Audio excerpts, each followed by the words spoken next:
O he Vaishnava Thakur, Doyara Sagara, Edase Koruna Kori. O he Vaishnava Thakur, Doyara Sagara, Edase Koruna Kori. Diya Parachaya Shuroye Amai Tomara Charana Gori. Diya Parachaya Shuroye Amaya Tomara Charana Gori. Chaya Bhega Dhomi Chaya Dosha Shodhi Chaya Guna Devo Dase. Chaya Bhega Dhomi Chaya Dosha Shodhi Chaya Guna Devo Dase. Chaya Satsanga Deo He Amare Boshashi Sangera.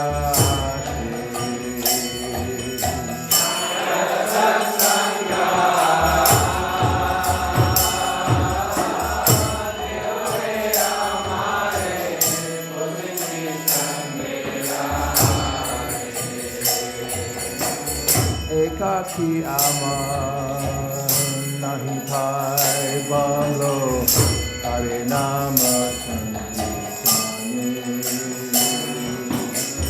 Ekaki Amar Nahi Bhai Balo Hare Nama Sankirtane. Tumi Kripa Kore Sharavindu Diya Deha Krishna Nama Dhane. Tumi Kripa Kori Sharavindu Diya Deha Krishna Nama Dhane. Krishna se Toma Krishna Dite Paro Tomara Shakti Vache.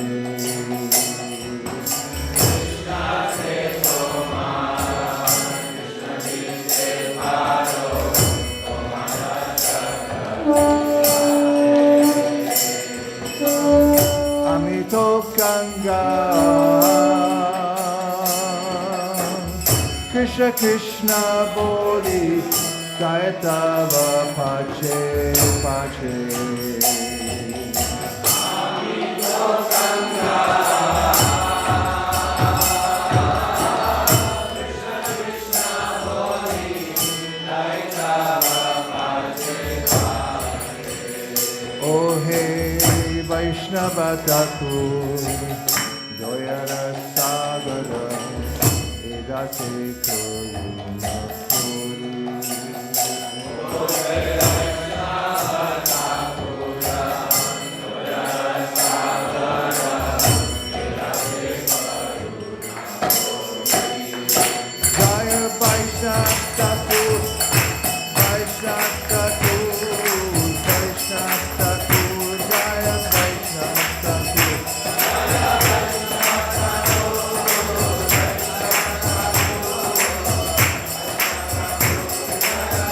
Jaya Jaya Prabhupada Prabhupada Prabhupada Jaya Jaya Prabhupada.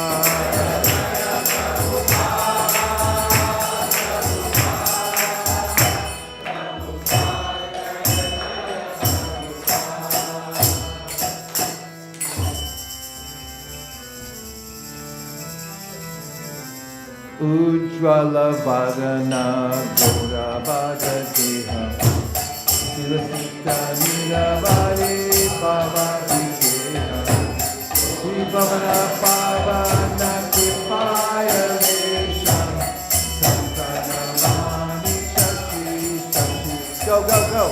Jajarantara Bhava Vishara Sujana Sarjana Nara Vishara Sabhavaya bhajana karana karuna Bhavanāṁ Sati Satchitanaya Aranam Bharadara Charu Chakola Induvinindita Nakrashaya Rushira Jatita Nija Guna Nama Vinodam Sampranamami Chachi Satchitanaya Sigalita Nayana Samala Jalatara Kushana Navarasa Baba Vikara Katyati Mantara Nitya Vilasa Sampranamami Chachi Satchitanaya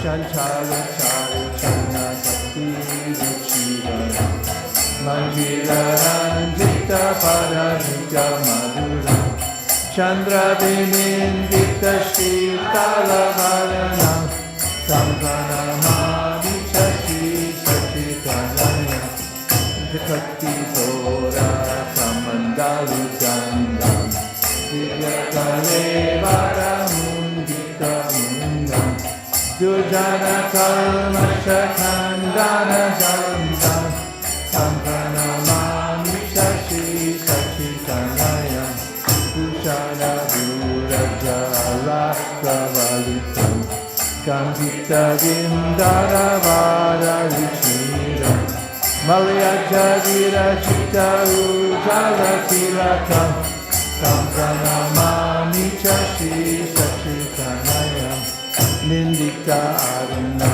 Kamaladallanayana Ajanulambika Shirujayugala Kalevara Kaishora Natakaresha Sampranamami Chachi Satchitanaya Ujvala Varna Koda Varadeham Vaisesika Niravari Baba Vijeham Tribhuvana Pavana Kirpaya Lesha Sampranamami Chachi Satchitanaya Jai Satchinandana Jai Satchinandana Jai Satchinandana Jai Gaura Hari Jai Satchinandana Jai Satchinandana Jai Satchinandana Jai Satchinandana Jai Satchinandana Jai Gaura Hari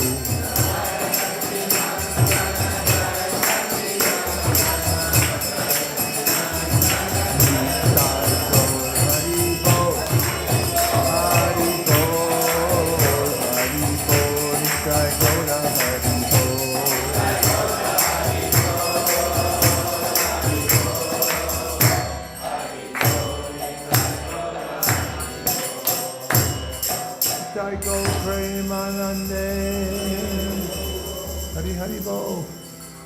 Bhagavad Gita chapter 12, please.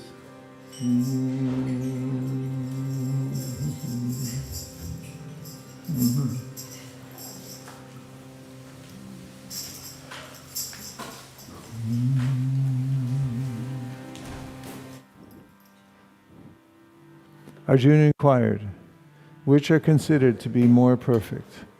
Those who are always properly engaged in your devotional service, or those who worship the impersonal Brahman, the unmanifested?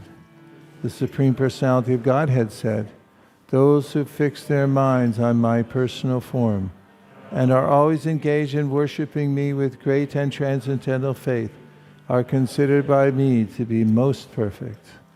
But those who fully worship the unmanifested, that which lies beyond the perception of the senses, the all-pervading, inconceivable, unchanging, fixed and immovable, the impersonal conception of the absolute truth, by controlling the various senses and being equally disposed to everyone, such persons engaged in the welfare at last achieve me. For those whose minds are attached to the unmanifested, impersonal feature of the Supreme, advancement is very troublesome. Make progress in that discipline is always difficult for those who are embodied. For those who worship me, giving up all their activities unto me, and being devoted to me without deviation, engaged in devotional service and always meditating upon me, having fixed their minds upon me, O son of tat-kṛtā, for them I am the swift deliverer from the ocean of birth and death. Just fix your mind upon me, the Supreme Personality of Godhead, and engage all your intelligence in me. Thus you will live in me always, without a doubt. My dear Arjuna, O winner of wealth, if you cannot fix your mind upon me without deviation, then follow the regulative principles of bhakti yoga. In this way, develop a desire to attain me. If you cannot practice the regulations of bhakti yoga, then just try to work for me, because by working for me, you will come to the perfect stage. If, however, you are unable to work in this consciousness of me, then try to act giving up all results of your work and try to be self-situated. If you cannot take to this practice, then engage yourself in the cultivation of knowledge. Better than knowledge, however, is meditation, and better than meditation is renunciation of the fruits of action, for by such renunciation one can attain peace of mind. One who is not envious, but is a kind friend to all living entities, who does not think himself a proprietor and is free from false ego, who is equal in both happiness and distress, who is tolerant, always satisfied, self-controlled, and engaged in devotional service with determination, his mind and intelligence fixed on me. Such a devotee of mine is very dear to me. He by whom no one is put into difficulty and who is not disturbed by anyone, who is equipoised in happiness and distress, fear and anxiety, is very dear to me. My devotee who is not dependent on the ordinary course of activities, who is pure, expert, without cares, free from all pains, and not striving for some result, is very dear to me. One who neither rejoices nor grieves, who neither laments nor desires, and who renounces both auspicious and inauspicious things, such a devotee is very dear to me. One who is equal to friends and enemies, who is equipoised in honor and dishonor, heat and cold, happiness and distress, fame and infamy, who is always free from contaminating association, always silent and satisfied with anything, who doesn't care for any residence, who is fixed in knowledge, and who is engaged in devotional service, such a person is very dear to me. Those who follow this imperishable path of devotional service and who completely engage themselves with faith, making me the supreme goal, are very, very dear to me. Can you please put up the English for the Guru Puja set?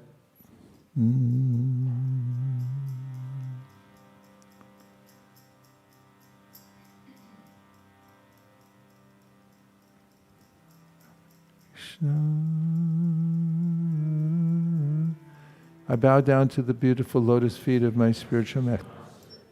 By whose causeless mercy I have obtained the supreme holy name, the divine mantra, the service of the son of Shachi Mata, the association of Srila Sarup Damodar, Rupa Goswami and his older brother Sanatan Goswami, the supreme abode of Mathura, the blissful abode of Vrindavan, the divine Radha Kunda and Govardhan Hill, and the desire within my heart for the loving service of Shri Radhika and Madhava in Vrindavan.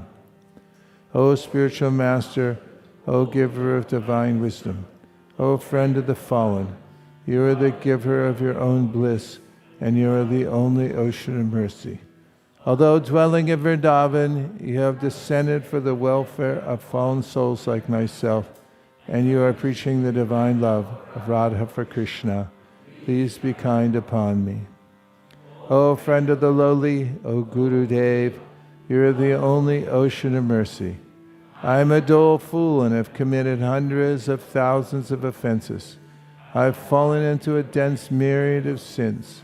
Therefore, grace me with your mercy, so that my mind be fixed on your lotus feet and on Sri Krishna. Although I know my spiritual master is a servitor of Sri Chaitanya, I know him also as a plenary manifestation of the Lord. Every living entity is eternally a servant of Sri Krishna Chaitanya. Therefore, the spiritual master cannot be other than the servant of Lord Chaitanya. The spiritual master's eternal occupation is to expand the service of the Lord by training disciples in a service attitude. According to the deliberate opinion of the scriptures, the spiritual master is non-different from Krishna. Lord Krishna, in the form of the spiritual master, delivers his devotees. The relationship of a disciple with his spiritual master is as good as his relationship with the Supreme Lord. Spiritual masters always represent themselves as the humblest servitors of the personality of Godhead, but the disciple must look upon the spiritual master as a manifested representation of Godhead. One should know the instructing spiritual master to be the personality of Krishna. Lord Krishna manifests himself as a supersoul and as the greatest devotee of the Lord. The initiating spiritual master is a personal manifestation of Srila Madan Mohan Vigraha, whereas the instructing spiritual master is a personal representative of Srila Govindadev Vigraha. O my Lord, transcendental poets and experts in spiritual science could not fully express their indebtedness to you, even if they were endowed with the prolonged lifetime of Brahma. For you appear in two features, externally as the Acharya and internally as the Supersoul, to deliver the embodied living being by directing him how to come to you. The lotus feet of our spiritual master are the only way by which we can attain pure devotional service. I bow to his lotus feet with great awe and reverence.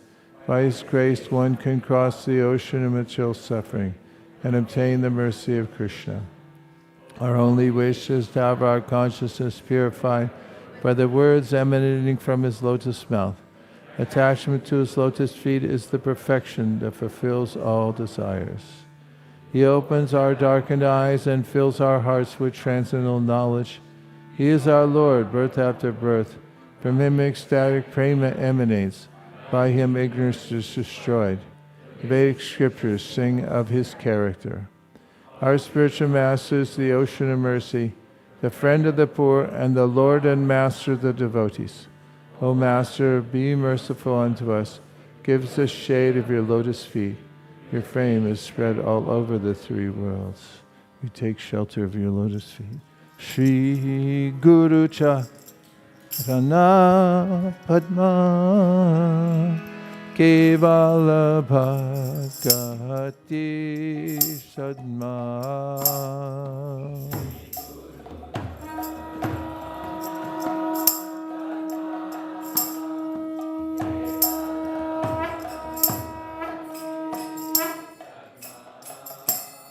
Bando mui savadana mate.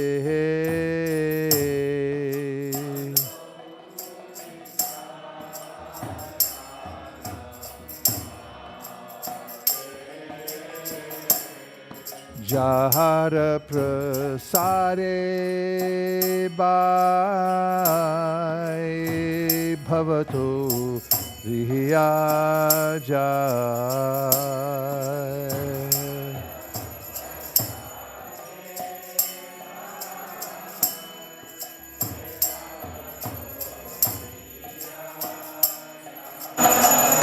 Krishna prapti hoy jaha hoy se.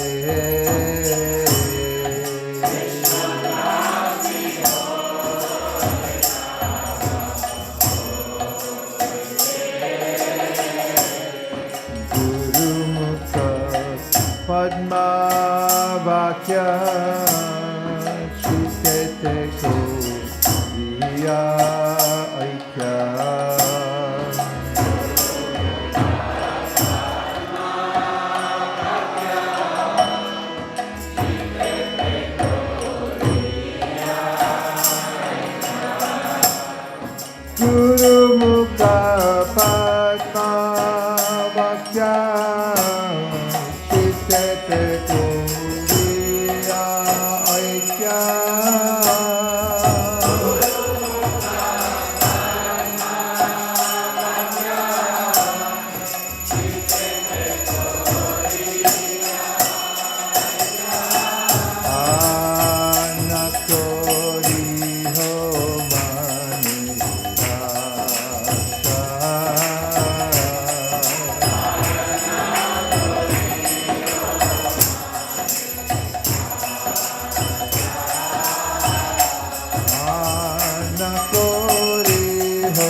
Jaya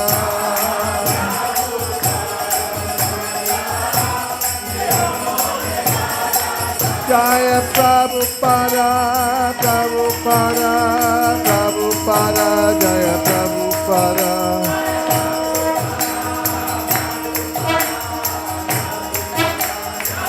Jaya Jaya Prabhupada, Prabhupada, Prabhupada, Jaya Jaya Prabhupada.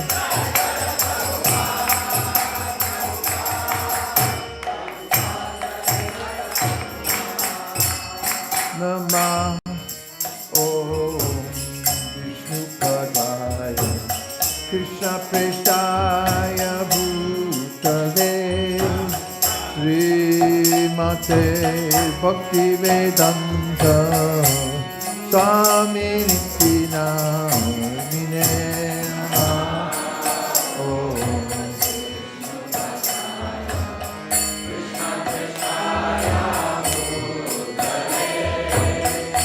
Srimate Bhakti Vedanta Swami Nityanamine Namaste Saraswate Deve Gauravani Prachanine Nirshesha Shundavari Paschatyarisha Sarvine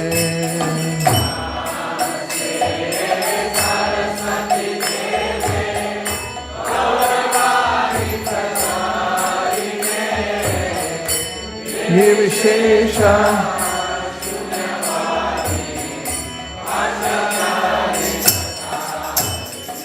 Jaya Shri Krishna Chaitanya Prabhu Nityananda Shri Advaita Gadadhar Shrivasadi Gaur Bhakta Vrinda Shri Krishna Chaitanya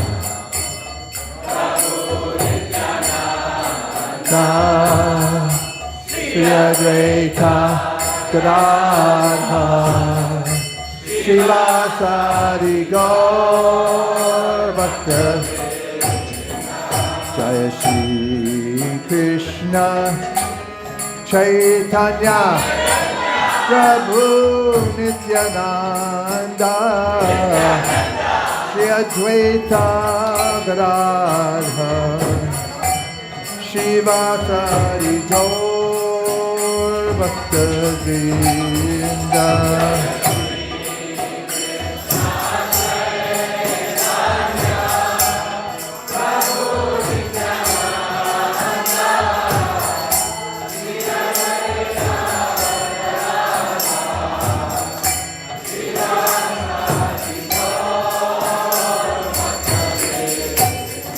Jai Shri Krishna Chaitanya Prabhu Nityananda Shri Advaita Gadadhar Shivasari Gaur Bhakta Vrinda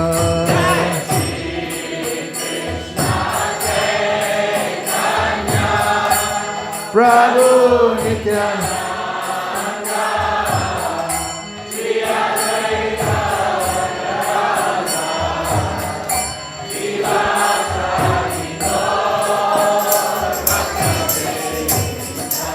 Hridaya Namah Krishna Yadavaya Namah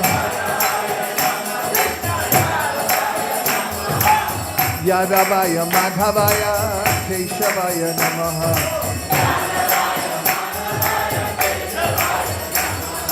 Gopal Govinda Ram Srimad Usudan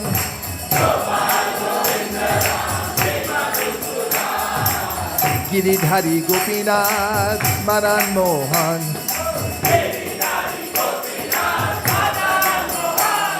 Shri Chaitanya Nityananda Shri Advaita Sita Hari Guru Vaishnava Bhagavata Gita Shri Rup Sanatan Raghunath,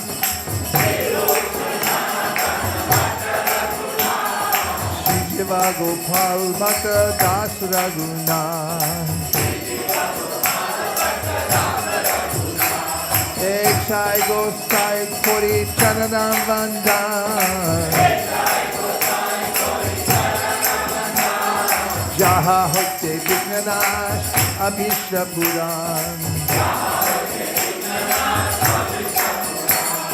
Ekshai Gosai Jar Mita Jar,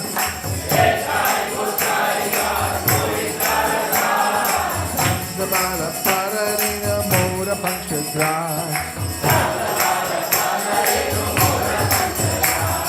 Tannera Charana Deve Bhakta Sanivas, Janame Janame Hoye Abhilas, Ekshai Gosai Jabe Dasya Koilabas, Radha Krishna Nitya Lila Koila Prakash, Shri Radha Krishna Nitya Lila Koila Prakash, Bolo Anande Bolo Hare Bhaja Vrindavan, go go go, Bolo Anande Bolo Hare Bhaja Vrindavan, Shri Guru Vaishnava Pari Mojjamiyaman, Shri Guru Vaishnava Pad Padma Koriyash, Harinam Sankirtan Kohe Narottamo Das, Harinam Sankirtan Kohe Narottamo Das, Hare Krishna, Krishna Krishna, Hare Hare, Hare Rama, Rama Rama, Hare Hare. Go, go, go!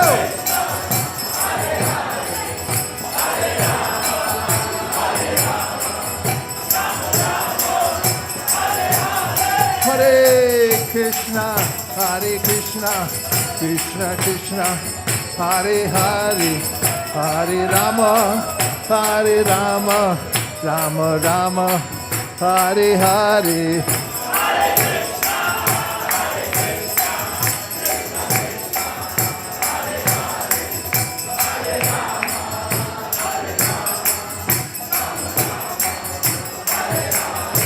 Hare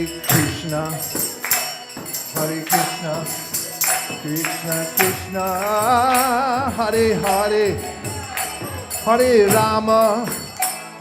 Rama, Rama Rama, Hare Hare, Hare Krishna.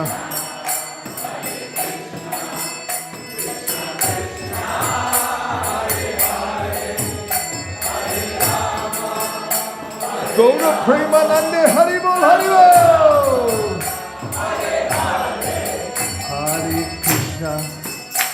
Hare Krishna, Krishna Krishna, Hare Hare, Hare Rama, Rama Rama, Hare Hare, Krishna. Hare Hare, Hare Rama,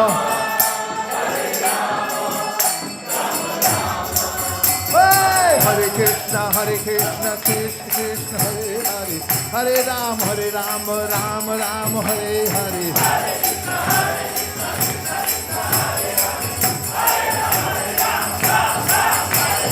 Hare Krishna, Krishna Krishna, Hare Hare, Hare Rama, Rama Rama, Hare Hare.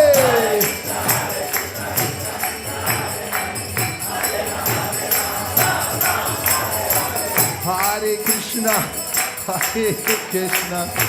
Krishna Krishna, Hare Hare, Hare Rama, Rama Rama, Hare Hare.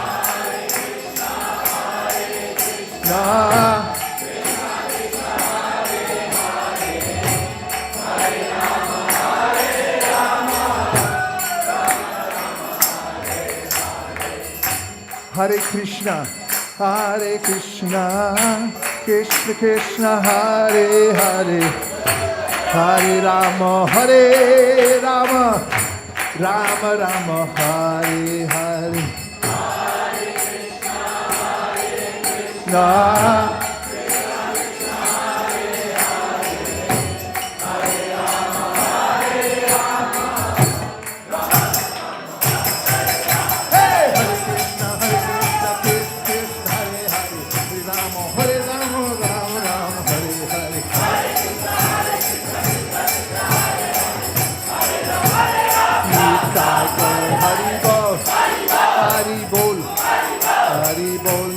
Gaura Hari Bol.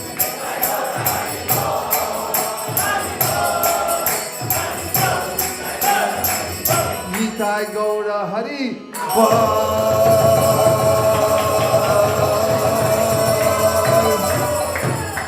Hari Bol. Hari Bol. Nitai Gaura Hari Bol.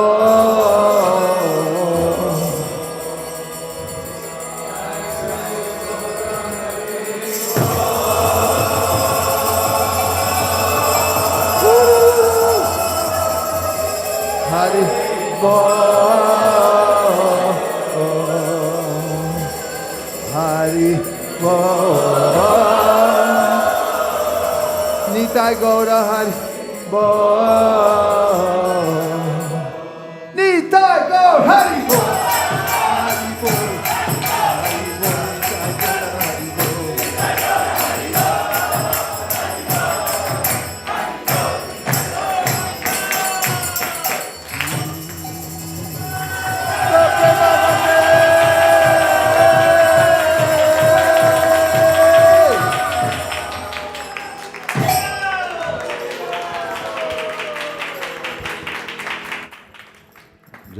Vishnupad Paramahamsa Parivajkacharya Stotara Shatashi Srimad Abhay Charanaravinda Bhaktivedanta Swami Srila Prabhupada Ki Jayam Vishnupad Paramahamsa Parivajkacharya Stotara Shata Shri Srila Bhakti Siddhanta Saraswati Thakur Goswami Maharaj Ki Namacharya Srila Haridas Thakur Ki Prem se kaho Shri Krishna Chaitanya Prabhu Nityananda Shri Advaita Gadadhar Shivasadi Gaura Bhakta Vrindagi Shri Shri Radha Krishna Gop Gopinath Shama Kunda Radha Kunda Giri Govardhan Ki Shri Vrindavan Dham Ki Shri Maipur Navadvip Dham Ki Purushottam Kshetra Jagannath Puri Dham Ki Tulsi Devi Bhakti Devi Ki Yamuna Devi Ganga Devi Ki Samaveda Gaura Bhakta Vrinda Ki. All glories to the assembled devotees. All glories to the assembled devotees. All glories to the assembled devotees. All glories to Shri Shri Guru and Gauranga. Nitai Gaur Premanande.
Jaya Radha Madhava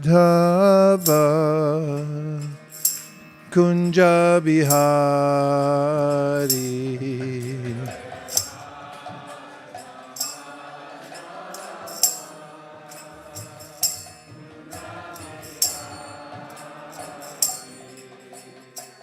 Gopi Jana Vallabha Girivardhari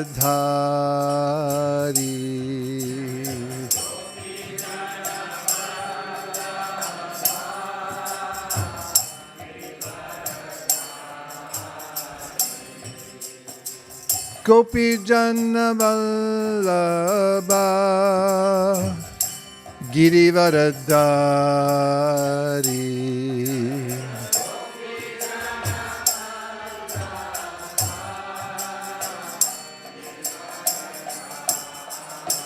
Yashoda Nandana Vraja Janarandana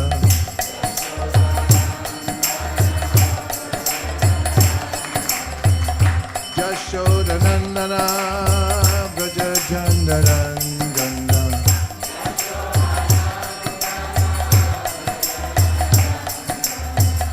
Yashoda Nandana Vraja Janarandana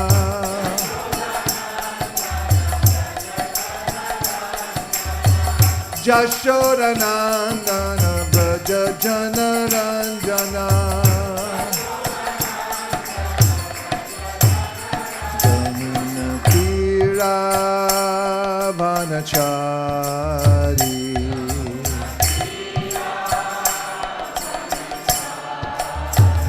Jamuna Tira Vanachari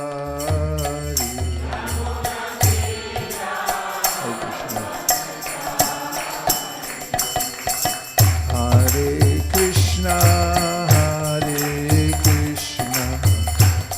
Krishna Krishna, Hare Hare, Hare Rama, Hare Rama, Rama Rama, Hare Hare.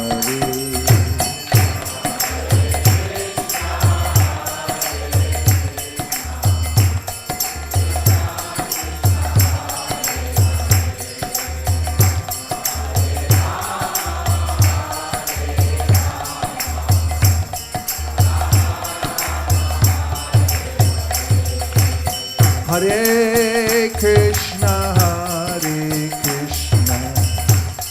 Krishna Krishna, Hare Hare, Hare Rama, Rama Rama, Hare Hare.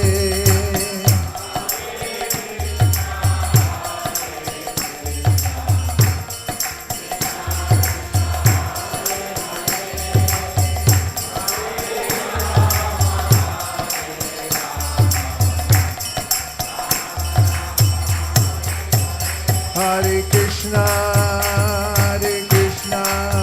Krishna Krishna, Hare Hare, Hare Rama, Rama Rama, Hare Hare.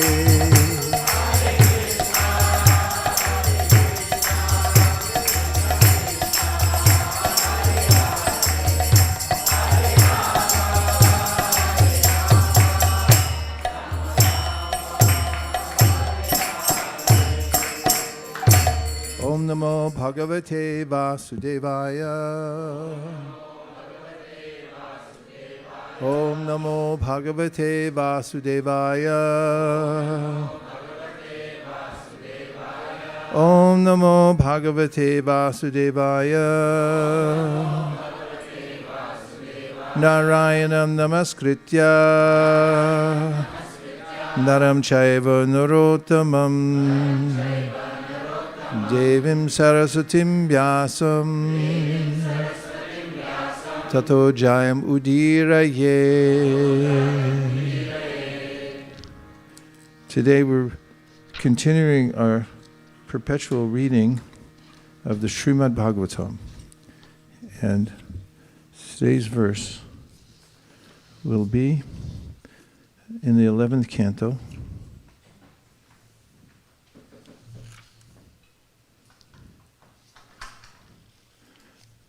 Chapter 13, and for the palindrome, text 31.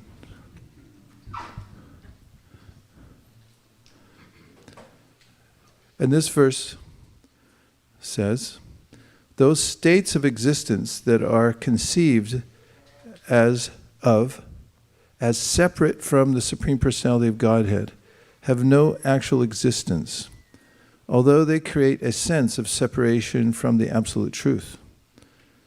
Just as the seer of a dream imagines many different activities and rewards, similarly, because of the sense of an existence separate from the Lord's existence, the living entity falsely performs fruitive activities, thinking them to be the cause of future rewards and destinations. And we'll do the word for word. Asattvāt, because of lacking factual existence. Ātmanaḥ, from the personality of Godhead. Anyeṣāṁ, of others. Bhāvānām, states of existence. Tat, by them. tat-kṛtā, created. bhidā, difference or separation. Gatayo, destinations such as going to heaven. Hetavaḥ, fruitive activities, which are the cause of future rewards. Also. Asya, of the living entity. mṛṣā, false. Svapna, of a dream. dṛśaḥ, of the seer. yathā, just as. Does anybody have any comments or thoughts about any of the word for word? That anything that struck you? You don't have to conjure anything, but if you did notice something, Prabhu. You give Shyam a microphone, please. Here, there it is, manifested. Hare Krishna Maharaj. I was just appreciating Acharya's contribution. Ātmanaḥ, depending on the context, could mean the mind, the body, sometimes the soul, and in this context, the Supreme Personality of Godhead. As soon as I read that, I thought, wow, yeah, that was very nice. People with improper understanding could translate this entirely differently, but I was just appreciating Srila Prabhupada's contribution. Hare Krishna. Nice, nicely done. Yes. Hare Krishna Guru Maharaj. Hearing to this verse, I have a question, actually a doubt. Like dream is false, that I understood. Then comparison of dream to material activities being separate from Krishna, but that is not false, right? It is temporary. So how can I understand this analogy It's better? semantics only. Nasato vidite bhavo nabhavo vidite sata ubaryo rapi drishtantas tvanayos tattvadarshibhi, as has been passed down to us through the seers of the difference between energies, especially that which exists always without change and that which is always changing, bhava, the material nature. One is called illusory, but it's not false because it emanates from the Supreme Lord, as do all energies. Aham sarvasya prabhavo. Bhakti Tim.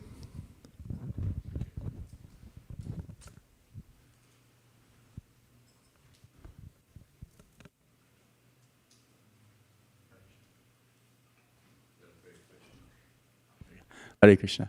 I thought the word hetavaḥ was quite interesting because it says fruitive activities, which are the cause of future rewards. But I always thought fruitive activities led to hell. Well, hell is a trigger word, especially here in America, because y'all's going to hell. And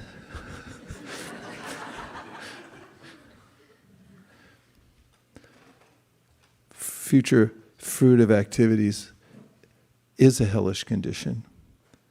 Asuryanamate loka anena tamasavrita tamste pratyabhigashanti yeki ātmano no janaha.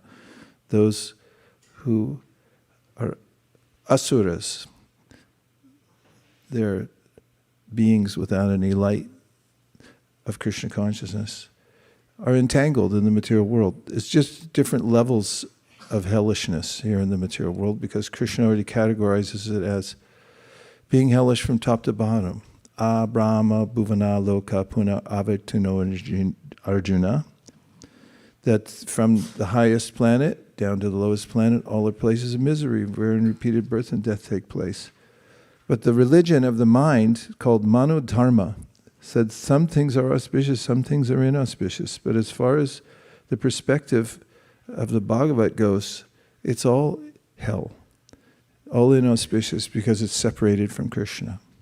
Fruitive activities is the symptom of somebody who's separated from Krishna. As mentioned in the Vishnu Purana, that there's Vishnu Shakti Para Prokta Kshetra Gyakya Tata Para Avidya Karma Sangyangya Tritaya Shaktir Ishite. There's three kinds of energies. One is internal, other is external, and the other is the marginal energy, who when engaged, says the verse, avidya karma samgyangya, avidya, when one's without knowledge, when one forgets one's connection to Krishna, then karma samgyangya, then one becomes engaged in fruitive activities. So that's the hellish condition of the soul.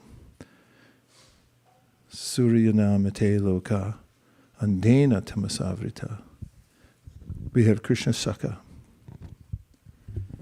Please accept my humble obeisances, Guru Maharaj.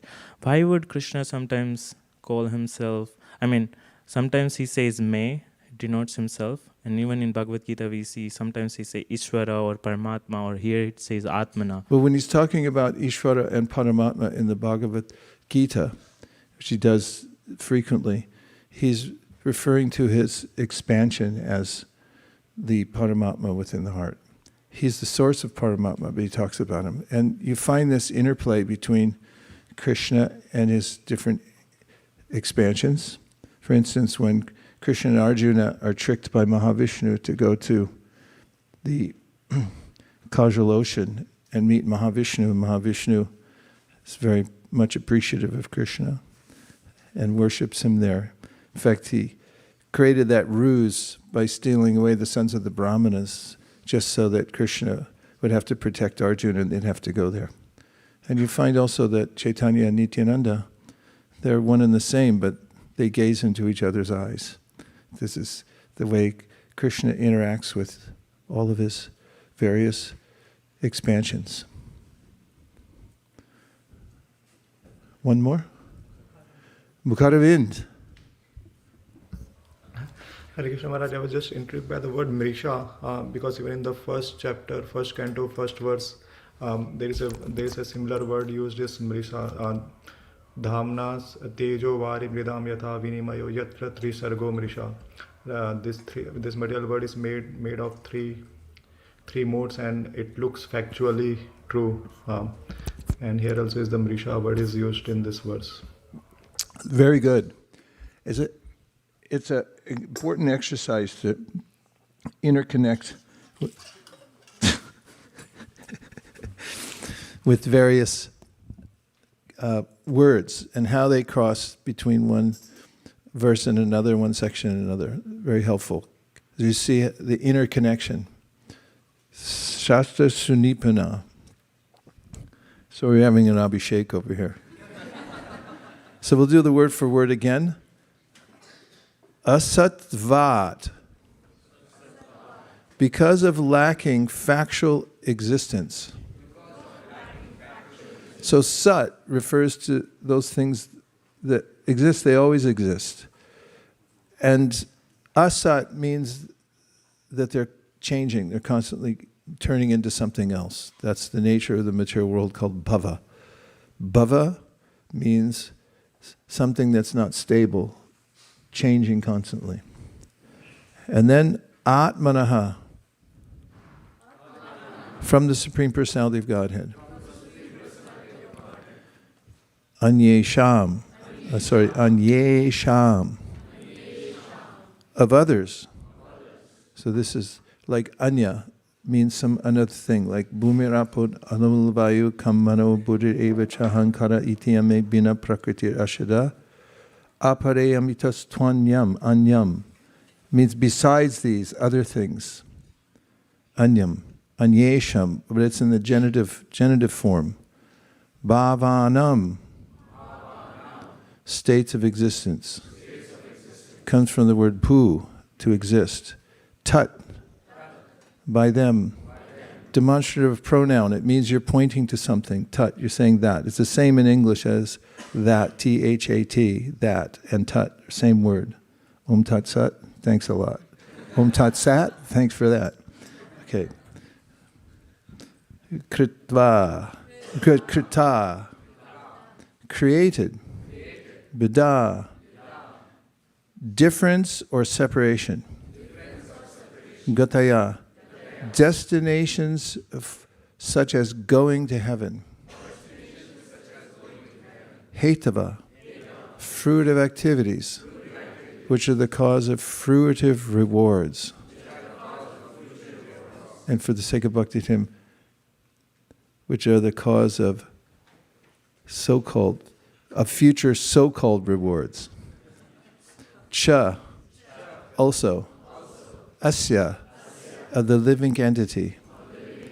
mṛṣā, false. Svapna, of a dream.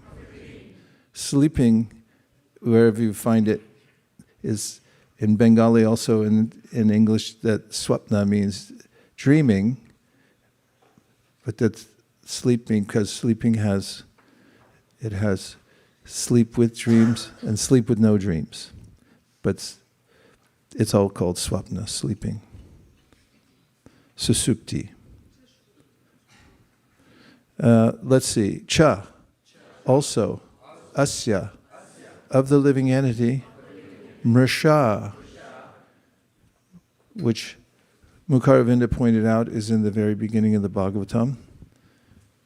Viniyo, Om Namo Bhagavate Vasudevaya, Janmad Yasa Yaton Vayad Itaratas Charte Svabhigna Sorat, Tene Brahma Hridaya Munaya.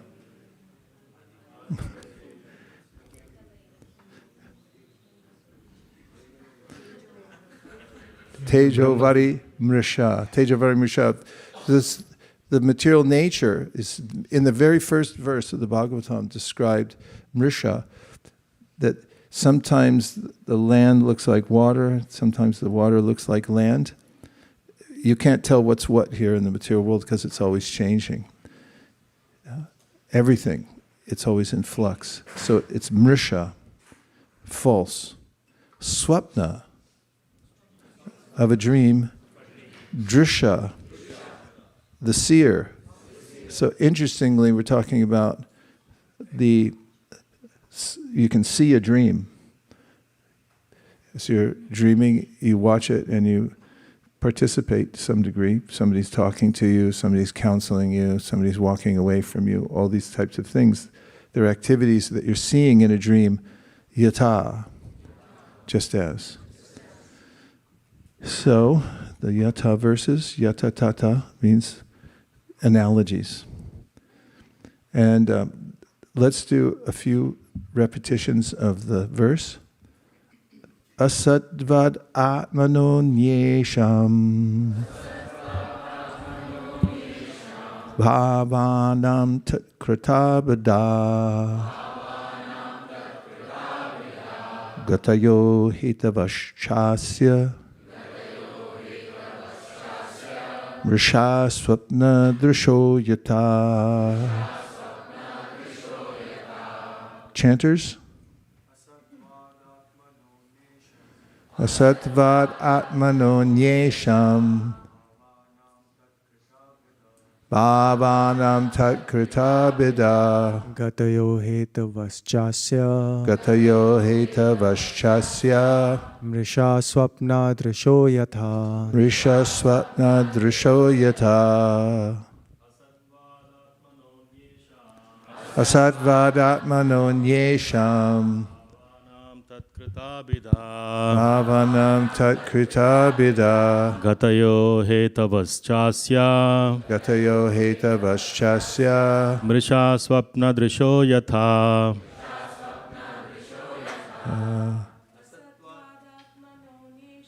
asattvād ātmano nyeṣāṁ bhāvānāṁ tat-kṛtā bhidā gatayo hetavaś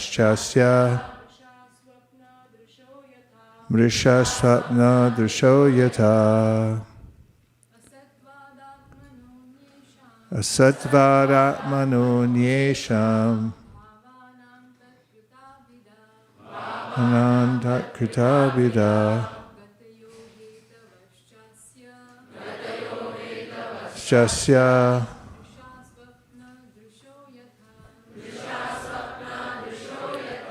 And here's the translation. Those states of existence that are conceived of as separate from the Supreme Personality of Godhead have no actual existence, although they create a sense of separation from the Absolute Truth. Just as the seer of a dream imagines many different activities and rewards, similarly, because of the sense of an existence separate from the Lord's existence, the living entity falsely performs fruitive activities, thinking them to be the cause of future rewards and destinations. Srila Vishwanath Chakravarti Thakur comments as follows. Although Lord Krishna in his form of Hamsa Avatar has condemned the intelligence that sees duality and separate values within the material world, the Vedas themselves institute the system of varnashrama dharma, by which the entire human society is divided into different castes, occupations, and spiritual statuses. Therefore, how can the Lord recommend that one give up one's faith in this Vedic system? The answer is given in this verse as follows. The words anyeṣāṁ, bhāvānām, or of other states of existence, refer to the innumerable divisions of false identification with the material body, mind, occupation, and so on. Such identification is illusion, and the material divisions of the varnashrama system are certainly based on this illusion. The Vedic literatures promise heavenly rewards such as residence in upper planetary systems and prescribe the means to acquire such rewards. However, both the rewards and the means for achieving them are ultimately illusion. Since this world is the Lord's creation, one cannot deny that its existence is also real. Yet the living entity who identifies the creations of this world as belonging to himself is certainly in illusion. The example may be given that horns are real and rabbits are real, but if one imagines a rabbit's horns, that is certainly illusion, though a rabbit's horns may occur in a dream. Similarly, the living entity dreams of a permanent relationship within the material world. One may dream that one is feasting on sumptuous sweet rice prepared with milk and sugar, but there is no actual nutritional value in the dream of royal feasting. Srila Bhaktisiddhanta Saraswati Thakur remarks in this regard that just as one soon forgets the experience of a dream after awakening, similarly, a liberated soul in Krishna consciousness does not see anything substantial in even the most exalted rewards offered by the Vedas, such as promotion to the heavenly planets. Therefore, Lord Krishna advised Arjuna in Bhagavad Gita to remain fixed in self-realization without being deviated by fruitive rituals performed in the name of religion. I first offer my respectful obeisances to His Divine Grace, A.C. Bhaktivedanta Swami Prabhupada, to all the previous acharyas, and to the assembled devotees. Vansha kalpatarubhascha kripa sindhubhya eva cha patitanam bhavanebhyo vaishnavebhyo namo namaha. And before I make any comments, I'd like to just see if you have any questions or reflections. Yes.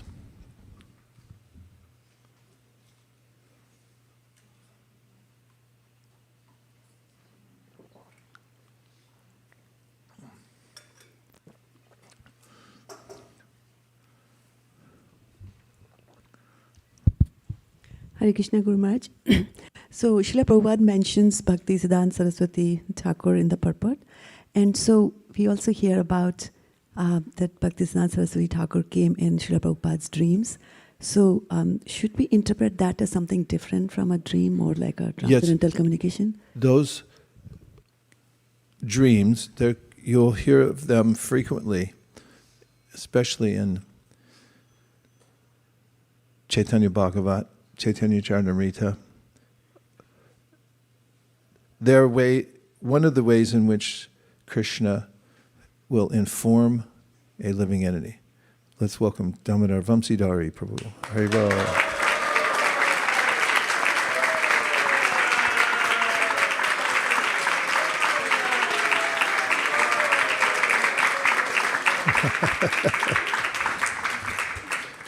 We finally were able to complete that tunnel between here and Pune.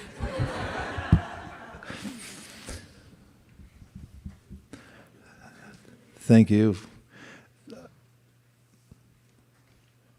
It's one of the ways in which Krishna communicates to his devotees is through dreams. As you'll find that devotees who have such dreams get inspiration. Krishnadas Kaviraj Goswami, in fact, had a direct intervention from Lord Nityananda just after he left his brother's home, who told him, go to Vrindavan, for there you'll attain all things.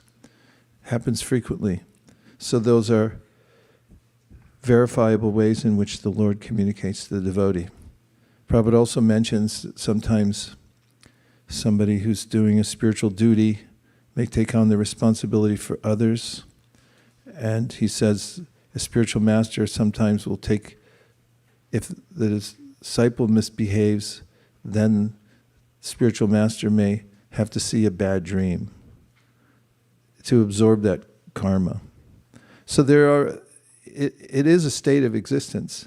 And for those who are Krishna conscious, or sometimes even those who aren't, we find in the very beginning of the Bhagavatamrita how Kamakshi Devi communicates in a dream to inspire the Brahmana who's from the northern region of India.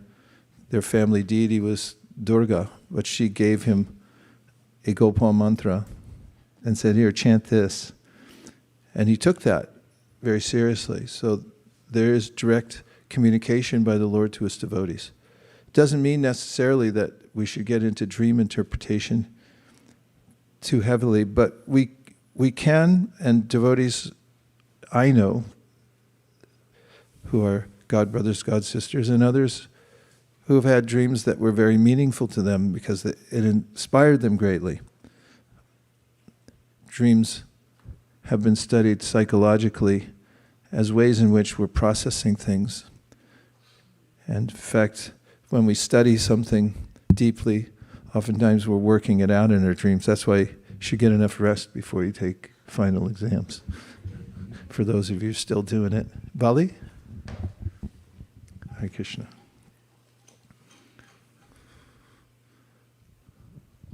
Also, Prabhupada mentioned in 6th canto of Bhagavatam in Ajamil Khanda that even though those who are chanting the holy name, Namabhas, they will not see the Yamadutas in the dream.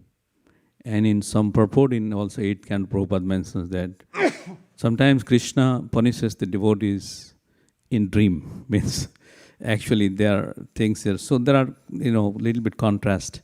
He would say not to see the Yamadutas in the dream by chanting the holy name.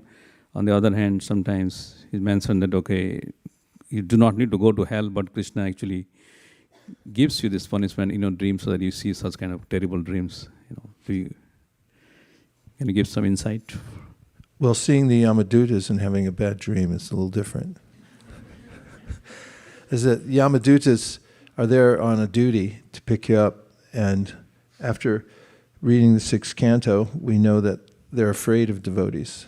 They see Kuntimala, they're like, no thanks, we'll go around. We'll cross the street before we get to the other. But Krishna has ways of instructing all his devotees or helping them in various ways. So he can arrange for these type of things. That one will have a bad dream.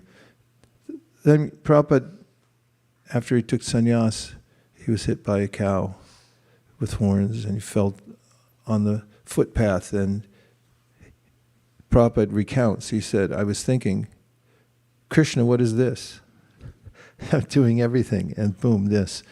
So we don't, but tattenu kampam susamikshimano, Krishna may, it's not something, it's not stereotyped. Krishna can act in any way to intervene in our lives to bring us closer. Yasyaham anagrinnami harishe taddanam shanai tato janam jajantyasya swajanam tukadukitam. Sometimes he takes away everything, and in case of Sudama, because Sudama was attached to renunciation, he made him take better than Indra's thing. Gave him a, what's that thing? Tesla. Any other thoughts? Yes. Krishna Dave? Oh, we got a bunch on the board. Krishna Dave, and then we'll go to the big board.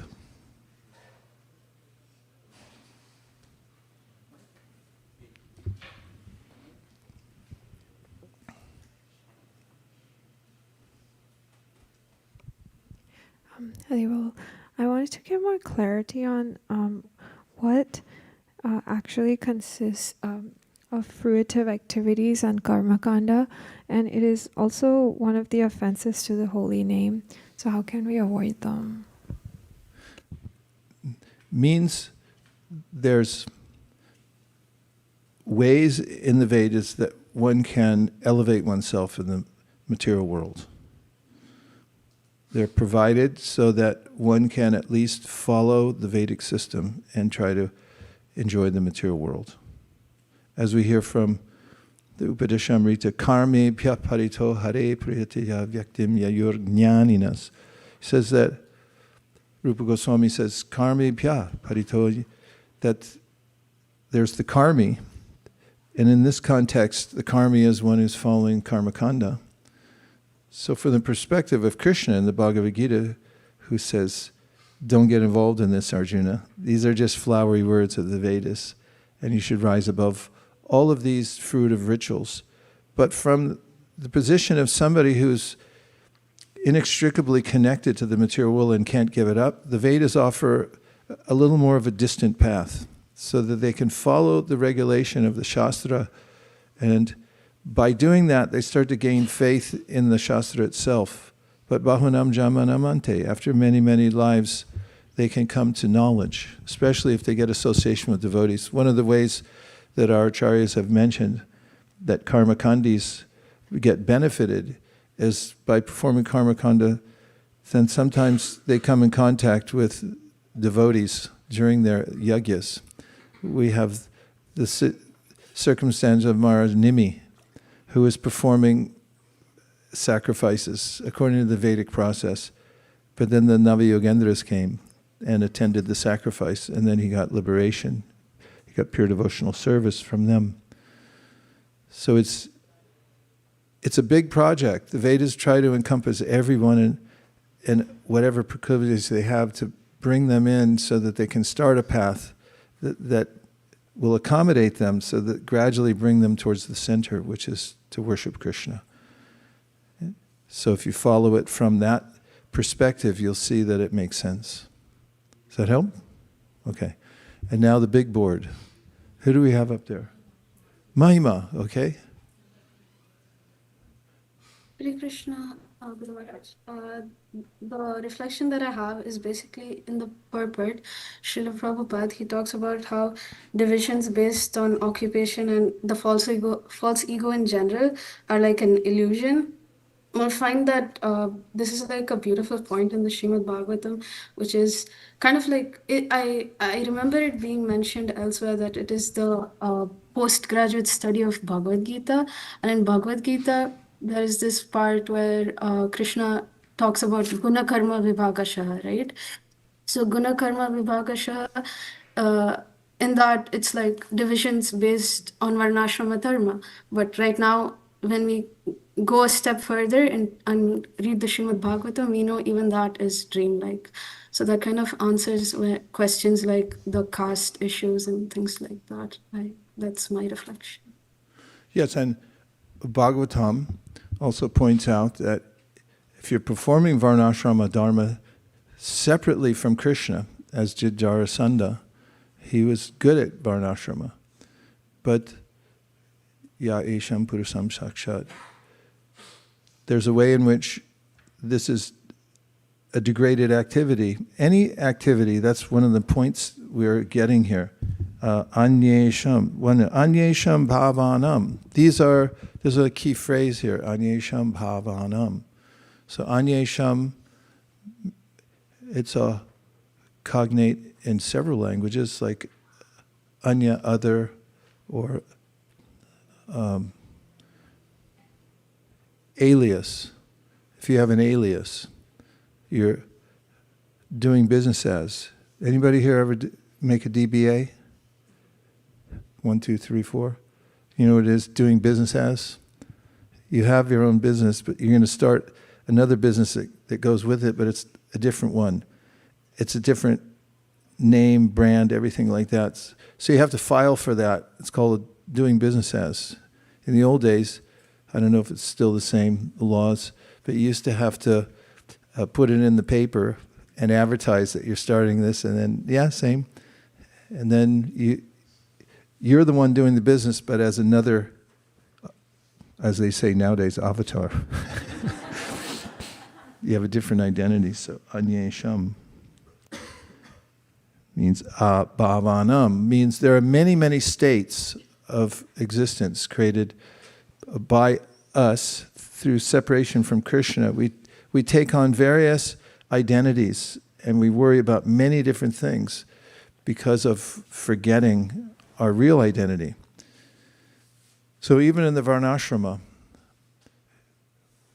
vipradvishad gunayatara ravindanaba padaravinda vimukat shwapacham varishtam manyechat arpit panamano vachinehi tarta pranam punati sakulam natuburi manaha.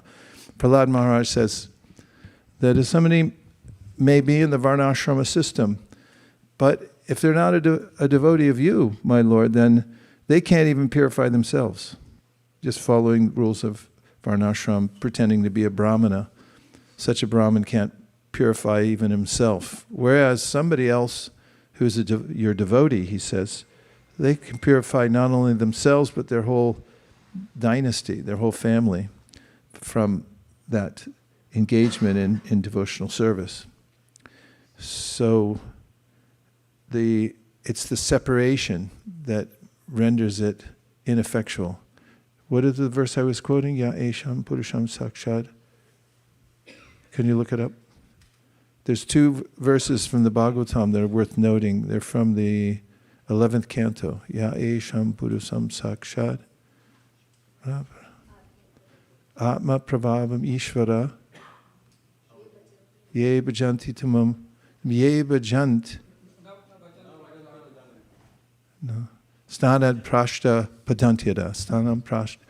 Yeah, that verse from the 11th canto says, if you're into varnashrama but you forget about Krishna, then you're just a fallen person. It doesn't make any sense. And we find also, going to your point, Mahima, that Chaitanya Mahaprabhu put this on display in his conversation with Ramananda Roy. Because he asked him, okay, what's the best thing? And how to attain it? And he started off by mentioning varnashrama. That was the first thing that Ramananda Roy said to Chaitanya Mahaprabhu, and Mahaprabhu said that say something else. That's external, he said. That's not going to get it. That's not the real thing. And he got all the way to Jnane priyasa mudapasyanamanta eva jivanti san mukaritam bhavadiya vartam stane stita shrutikatam tanavan manobir e prayaso jitta jito pyasitais trilokyam, that should engage in unalloyed devotional service to Krishna. How? By hearing about him. That he accepted. Then he said, but if you know more, let's keep going. Okay, and? Okay. We're going down to Mysore, the land of Mysore Pak. Okay, Hare Krishna. Maharaj, I just tried to look up what some Western philosophers had to say about this idea of dreams and illusion. And I came across one very interesting concept by a French philosopher, René Descartes. And he says, his famous thing is cogito ergo sum. And there he questions, he explains this idea of the dreams. And then he says, what is to say that maybe I am not dreaming right now in the wakeful state? And then he goes on to build the case that how I can never trust my senses, because the dream are able to give me a very real identity, a real experience. So it's from the same senses that I'm experiencing this world. So how can I actually be convinced that this world experiences are, I can trust my senses with this thing.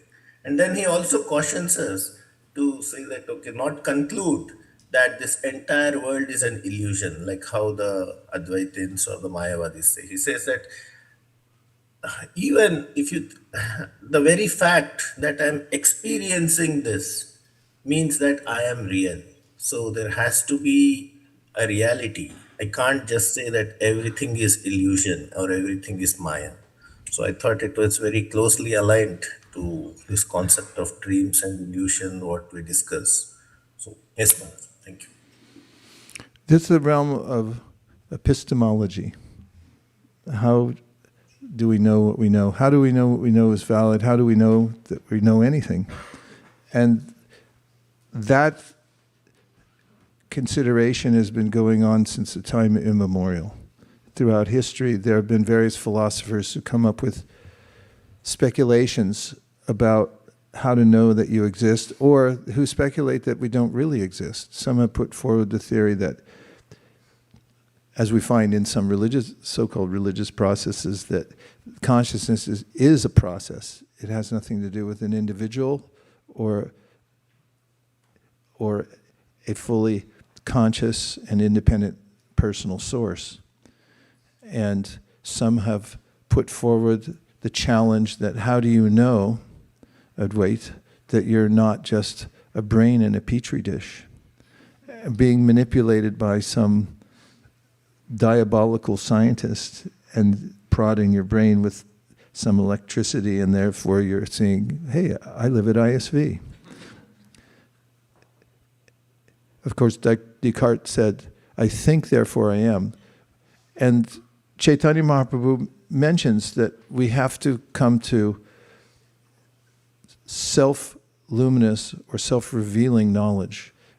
There is a point at which certain things prove themselves. And that was one of Descartes' points about I think, therefore I am, is that I'm aware that I'm aware, therefore I exist. And the difference between a dream and our waking state is profound. We don't have any conundrum when we wake up in the morning after dreaming that we're now awake and I was dreaming before. That's not an issue for most people unless you're mentally ill. Sometimes people have a chemical imbalance or electrical imbalance in their minds, or for whatever reason. I won't try to say exactly what causes it, but there are certain mental states in which people grapple with what is real and what isn't. But for most healthy human beings, there's a way in which once they awaken from sleep, they're aware that I was sleeping, dreaming, and now I'm awake. Of course, the very concept of being awakened and then going into the confines of the mind, thinking I'm this body and this is all my stuff, that's another level of dreaming according to this verse. This anyeṣāṁ bhāvānāṁ means that we have designations other than that of I am Krishna's servant. And because of that, there's layers and layers of misconception we have in our lives. But it's not that we're unaware that we're awake and that we were sleeping and we can't tell the difference between those two. It's like when the sun comes up in the morning, you don't have to wonder if it came up or not. It's there. Okay, there was a couple more. Yes, 1, 2.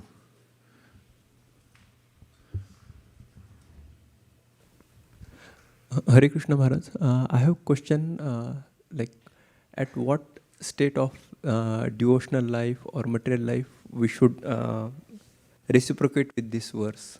Because for dreaming would be different for each person, right? Yeah, at what state of mind is they are in? So before we get too heady with this verse, I want to go to an essential, important aspect of it, which is the analogy that's given here. There was a reference to having, let's see, the commentators gave this reference that if you dream that you're eating, you're not going to get nourished. Hate to break it, but if you dream that you're working, you went to your work, you're not going to get paid. And this is important because the way that we interact with the world, thinking that it's mine, that I want to conquer the land, I want to conquer the people in my life, all of these will not last. They won't hold. And whatever so-called progress we make with this misconception that I'm holding on to something valuable will be lost. It's practically cliche to mention the fact that you come into the world with nothing, you leave it with nothing, and all of that is a puff of smoke. It's here today, gone tomorrow. It doesn't matter what your achievements are here, what your accolades, how many times you put a ball through a hoop. Maybe you did it one more time than everybody else ever in history. You were able to do that during regulation time. It doesn't matter. All of these are insubstantial and they don't feed the soul. So the point of this verse is to understand that there are ways in which we get distracted from our real purpose in life. The good news is that we're not nihilists. We don't say, because it's illusory and therefore we struggle here in this material world with different problems, the solution is to cut and run or just to deny existence itself, which isn't possible. Try it, because denial is an act of consciousness and it's an act of the will. So you can't get away from the fact that we're personalities. But what it does give us is the very principle that we're practicing in Krishna consciousness, which is Jiv Krishna Das e Bishwas Korleto Ordukonai. As soon as you admit or understand and then embrace the concept that I'm Krishna's, then there's no more problem for you. The problem is caused by this deviation of the intelligence in thinking that something else is mine. Anyeṣāṁ bhāvānāṁ means there's something else. And that conception of thinking there's something else besides of my real interest in life is to serve Krishna. Besides that, everything else causes combinations and permutations of problems for us. Bhāvānāṁ, various states. I listed some of them in japa this morning. Anxieties, see if you can check any boxes. Ambitions, resentments, fears, various self-concepts, which trouble us. The very idea we have self-concepts of who we are. Do people like me? Do they not like me? How do I interact? That's a problem. At least it has been for me. I already told I read a sociological study about myself, and it shocked me because it was done by my mother, who was a sociologist, and she asked me if she could study me for a paper she was writing. I said, yeah, go ahead. Knock yourself out. And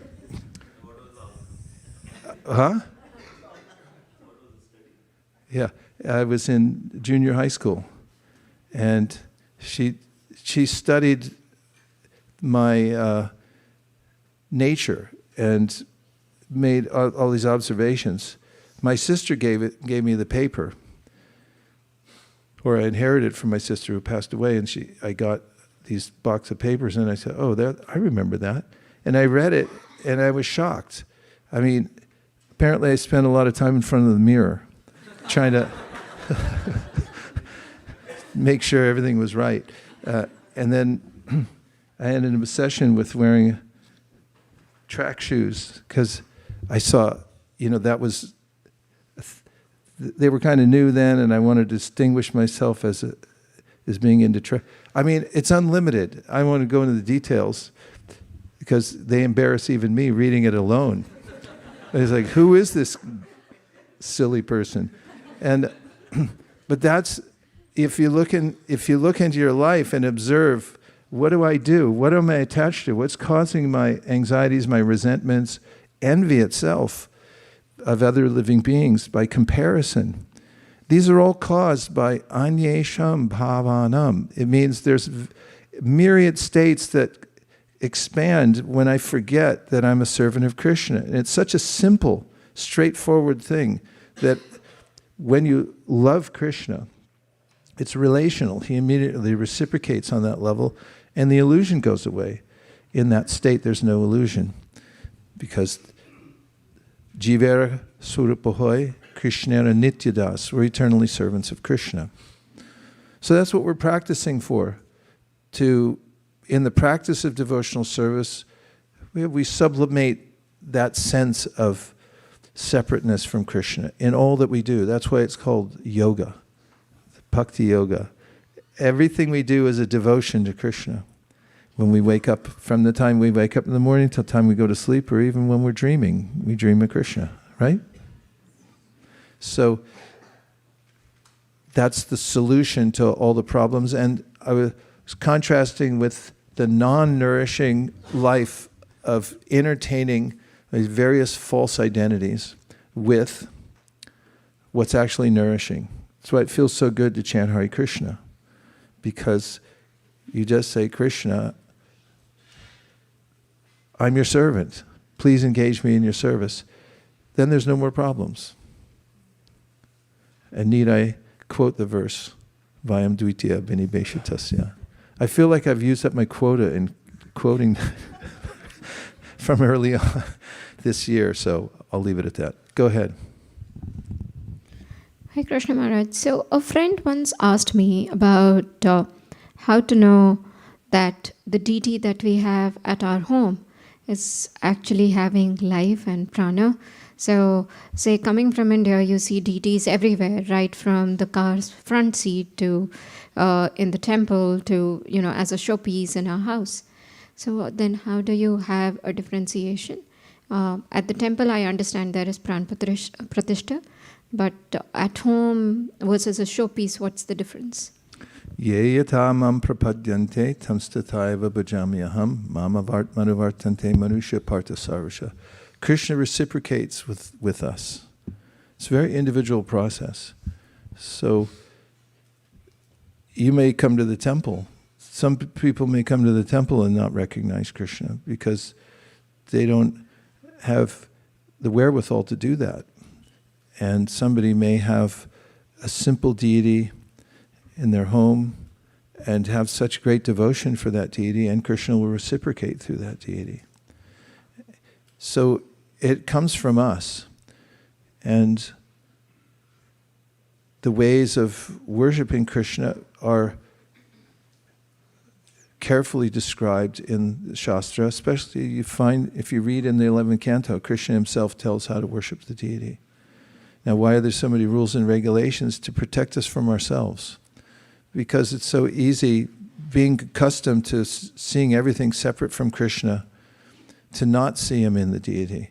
Therefore, in the Panchatric system, there's a way in which we were given guidance so that we don't barge in and disregard the form of Krishna, who's non-different from Krishna. And in that practice, as we're practicing, kriti sadhya bhavet sadhya bhavasa sadhana bhidā, there's a way in which, by the practice of devotional service, kriti sadhya, that we gradually awaken an awareness of Krishna being present there. Because he is reciprocating with us by showing his form in those ways.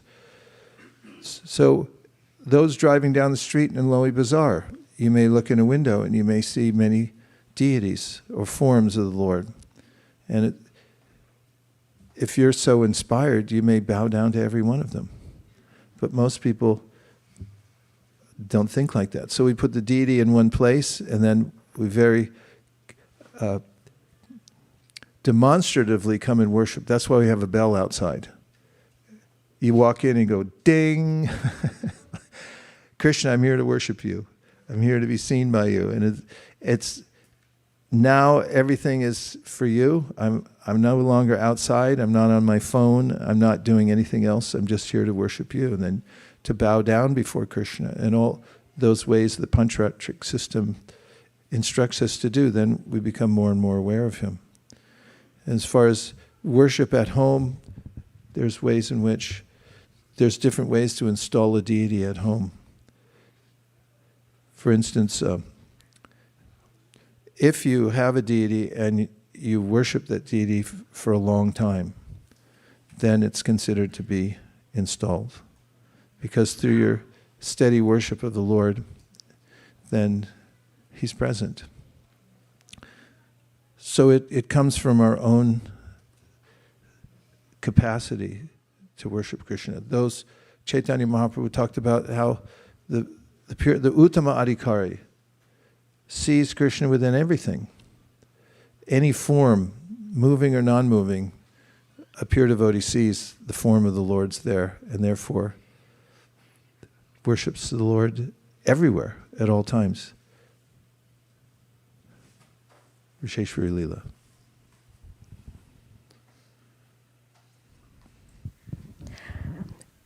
I was reminded of purport that I recently read in the 5th canto. Towards the end, I think the description of hellish planets, there was a part where Prabhupada clearly said that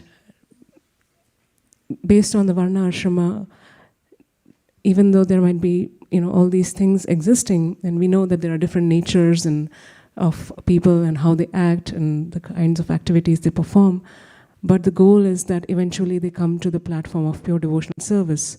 And so gradually they become more Brahmanical, or having the qualities of tolerance, truthfulness, and so on, and then engage in pure devotional service. Doesn't matter whatever their natures are.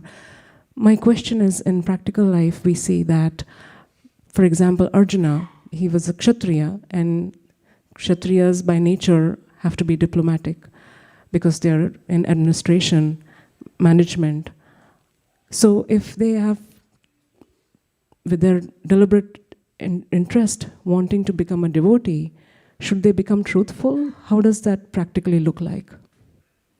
Because diplomacy sometimes means you cannot always see the absolute truth. Krishna addresses that in that same section of the Gita, 18th chapter. He says that every activity is covered with some fault, just as fire is covered by smoke. That's in relationship to Varnashrama, as well as existentially other situations we're in our lives. But he specifically mentions Varnashrama in his purport, where he says, if you're a Brahmana, you may be asked to do some sacrifice in which an animal is killed, so that's not good. If you're a Kshatriya, then you also have to fight and kill people. That's not so nice. If you're a Vaishya, you have to say, for you I make no profit. And that's not true. And for a Shudra, you have to work for somebody else, and your boss may be a jerk. And tell you to do stuff that morally you don't think you should do, but you have to do it anyway. But then Krishna also says you can't give up the duty that was given to you. Now, so why is that? Because everything has some fault. And unless you stay steady in your duty throughout your life, you won't learn the lessons of how vidyam cha yas tadvedo bayam saha. Side by side, you have to learn how to contend with the faults, with the various illusory, as mentioned here, ideas of who you are at a particular time, and come to a state of purification. So we're held steady in practicing Krishna consciousness, even through our work when we do varnashrama, by remembering that good and bad may come and go, will come and go, but our main purpose ultimately is to serve the Lord. And that's the ultimate purpose of varnashrama. It's all meant to serve the Supreme Personality of Godhead through whatever duty we're doing. Because if you try to deal with every problem individually, you'll never come to the end of it. There is no ultimate solution. Everything goes topsy-turvy in this world, or as they say nowadays, everything goes sideways. Eventually, a friend becomes an enemy, the person you were torturing becomes your boss. I mean, look at Subhuti Roy, that's in the Chaitanya Charitamrita. All these things are always happening, so you have to hold steady somewhere. And Varnashram is a sort of a distant way of worshiping Krishna, but it's worshiping Krishna. Just like if you're a good citizen of the United States, you stop at the stoplights, and in some way that pleases President Trump, because you stopped at a stoplight. You can say, yeah, I pleased the president because I. And in a similar way, doing our duty in Varnashram, it's under the umbrella of this is for the Lord. Otherwise, if it's not for the Lord, anyeṣāṁ bhāvānāṁ, it just gets into more designation that I'm a Brahmana, and therefore I rule all you people. So yes, you asked if we should become truthful. My question is, as a person evolves and realizes all these are false identities and they're trying to become more a servant of Krishna, then what does it look like? Should someone who is in a position of having to do the administration start speaking the truth to follow the principles of devotional service? Yes. And you'll notice that the last 6 verses of the 12th chapter of the Bhagavad Gita tell us the result of practicing Krishna consciousness in any of its forms. And that is that, as Krishna mentions, the person becomes straightforward, truthful. And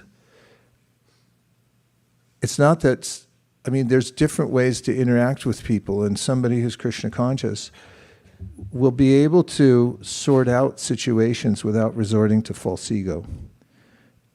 It's the hardest thing that we do. All of us. I'll just see if you agree with me on this. It's interpersonal dealings. Every service is easy. Really, it's just straightforward. You just follow the system. 1, 2, 3, 4, and you're there. But along between 1 and 2, there's some interpersonal dealing that becomes troublesome. Because no, I was there first, and and that's my potholder over there, by the way. I brought that from home. And whatever it is, there's always something to deal with in there. But a devotee whose heart has become freed from envy, nindadi shunya hridamipsata sangalabhya, it doesn't have to give in to the false ego at every stage, and therefore is able to progress in management from one step to another, because he or she is able to accommodate others, to find workarounds and do things. And of course there's different styles of management, but the main point is, whatever the motive is in the heart of the person who's administering whatever form of guidance there is, if that is pure intention, then it comes out well. I usually watch Prabhupada's way of dealing with all kinds of problems and interpersonal dealings. He was expert, daksha. It's one of the qualities of a pure devotee, daksha, is that person is expert in dealing with all kinds of situations, the hardest of which is interpersonal kind of things that took place. I mean, people made all kinds of outrageous claims and had difficulties, and they just brought them all to Prabhupada and left them at his door. Only our group is bona fide. That mantra has been going on since the universe started. Look at Shiva and the Daksha fight. It's like, they had gangs going, gang violence at that time. And so that's been going, that's the nature of the material world. So when we become pure in heart, that is, we see that my only interest is serving Krishna. If I have another interest, anyeṣāṁ, bhāvānāṁ, it means that's going to manifest in my interpersonal dealings with people, and it's going to become troublesome because I'm holding something else in. We can all see this for ourselves. If we have a pure motive in what we're doing, then the ways in which we're able to maneuver in the material world become unlimited. But once we say, me, I, me, my, I, me, my, I, me, my, I, me, my, the mantra of the material world, if you listen carefully, I, me, my, I, me, my, I, me, my. Even somebody can, look at me, look at me, look at me, everybody look at me. That's different from somebody who's chanting with, I just want to please you, Krishna, by this mantra.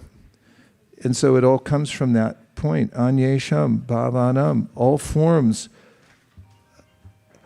of difficulty come from misidentification and thinking that there's something separate from my interest of serving Krishna. Okay, time for 2 last ones on the big board. Oh wait, you had one. I already called on you. Really? What was the answer? Well, my question was if you could speak about how varnashram dharma dedicated to Krishna looks like in practice as opposed to without Krishna. And what was the answer? I think it was similar to what she was asking. So you become truthful and then you dedicate. There's what? Becoming truthful. Becoming truthful. Yeah. Unless Krishna tells you to lie. And he better be there in the room. Okay. I really can't see that board up there, so I see hands up. Rohini Dulal's here. Fantastic. Go ahead, Rohini. Hare Krishna Maharaj. Hare Krishna. Today's verse looks strikingly similar to one of the Chatushloki verses, Kritedam yat pratiyetana pratiyeta chatmani tadvityad ātmano maya yathā vāsayata tamaha. So I was thinking how whatever is connected with Krishna, if we can see with that light, it becomes a reality. Whether it is a dream or the daily interactions. Prabhupada also talks about daydream and night dream. So everything becomes a dream unless we connect the things with Krishna. Maharaj, I have a question from the purport. We say that if something is Maya and if the material world is projected as something imaginary, we call it as temporary, from a temporary purpose. But we also see in many purports the falsity and then the temporary are also used interchangeably. So it becomes little confusing. Can you please throw more light on that?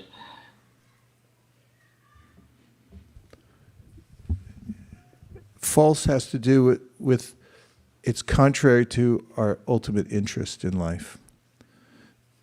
And when it's advising us that something's false, it's telling us it's fool's gold. Fool's gold looks like gold, but it's not gold. And so Krishna doesn't want us to get entangled with something that's not good for us. He's our well-wisher. He's in our heart. So these instructions come in ways semantically that we can understand them. That's why fool's gold is called fool's gold. Someone say, well, that's a little harsh, don't you think? Calling it fool's gold. I felt insulted when I was a kid because I went into a gift shop when we were on vacation and I saw a box of gold. And I went and tugged on my parents' sleeve and said, there's gold in there and they're selling it for practically nothing. and my parents both concurred that that's called fool's gold. And it's like, what are you trying to call me, a fool? And so there's this falsity means that for us, it's fool's gold. And philosophically, we talk about it as temporary because we're eternal. And therefore, nasato vidite bhavo, we have nothing to do with it. It's not our realm. There's nothing here for us at all. Asango hyayam purushaha. The Vedas say very succinctly that little jiva, there's nothing here at all. You have no connection to this world at all. It doesn't pertain to you. It's not germane to your ultimate interest in life. So just don't even consider it. And since we're already here, then you have to engage in such a way that you don't get more entangled. So we have things like varnashrama, so that we can stay steady enough, have 2 feet on the ground and not get tipped over and fall into complete illusion, so that we can cultivate Krishna consciousness. So false or temporary have these 2 connotations.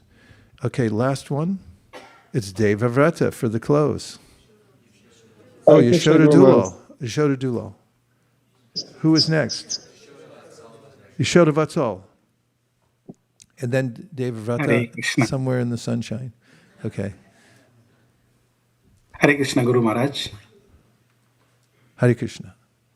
My question is, it was from the chanting call itself, and then, the same verse that you took it has some aspect to it as well. So, on some days, the chanting as well as our all services become so mechanical that, I get totally, like, I can understand that, all my chanting, all my, artik or anything that I'm doing, it's really becoming mechanical. And I was feeling like maybe because I'm not able to compartmentalize my, work with, properly, so that things are coming in my brain probably. And that is the reason it's, completely taking me away from while I'm doing my service or while I'm doing my chanting. So yesterday I felt like, I went for a walk in the late evening and I wanted to complete my rounds.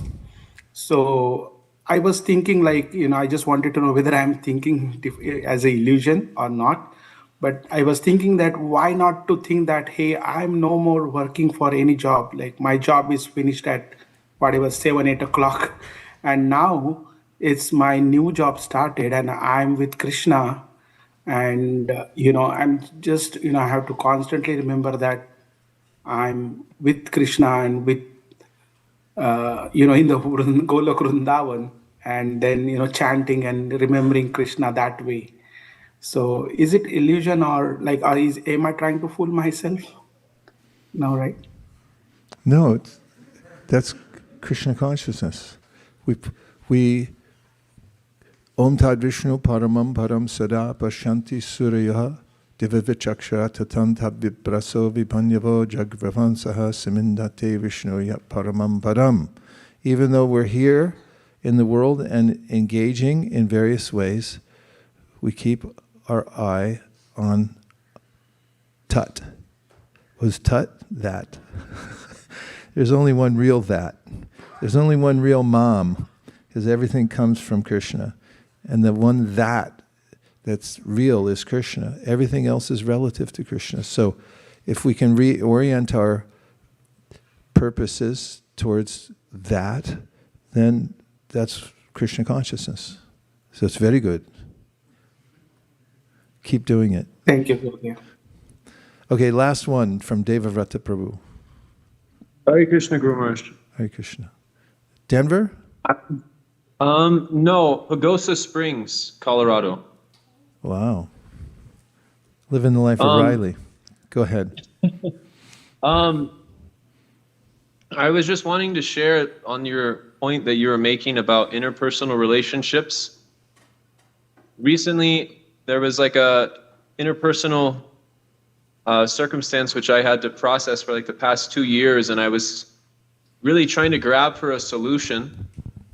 And for some reason, it just wasn't coming. My heart wasn't feeling satisfied. And then just back in March, one devotee had shared with me a quote from Bhakti Rakshak Maharaj, in which Maharaj was saying that the environment is friendly and you can't do anything to change the environment. It's beyond your control. But the only thing which you can do is regulate yourself in relationship to the environment in a Krishna conscious way and see how everything is coming from Krishna. So I was just thinking how the way people deal with us, which may feel contrary, which may feel disrespectful, or the various ways in which we can interpret it, if it's adjusted according to a mood of how can I be of service, how can this allow me to grow in my Krishna consciousness, then everything which is coming to us is positive. There's nothing negative, because everything is ultimately Krishna's energy, everything is under Krishna's control.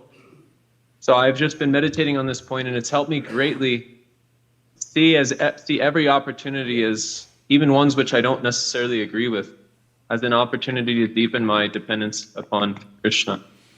Very good. That helps all of us, because these are subtle things. The interpersonal relationship, you may carry it around in your heart and it may disturb you unlimitedly.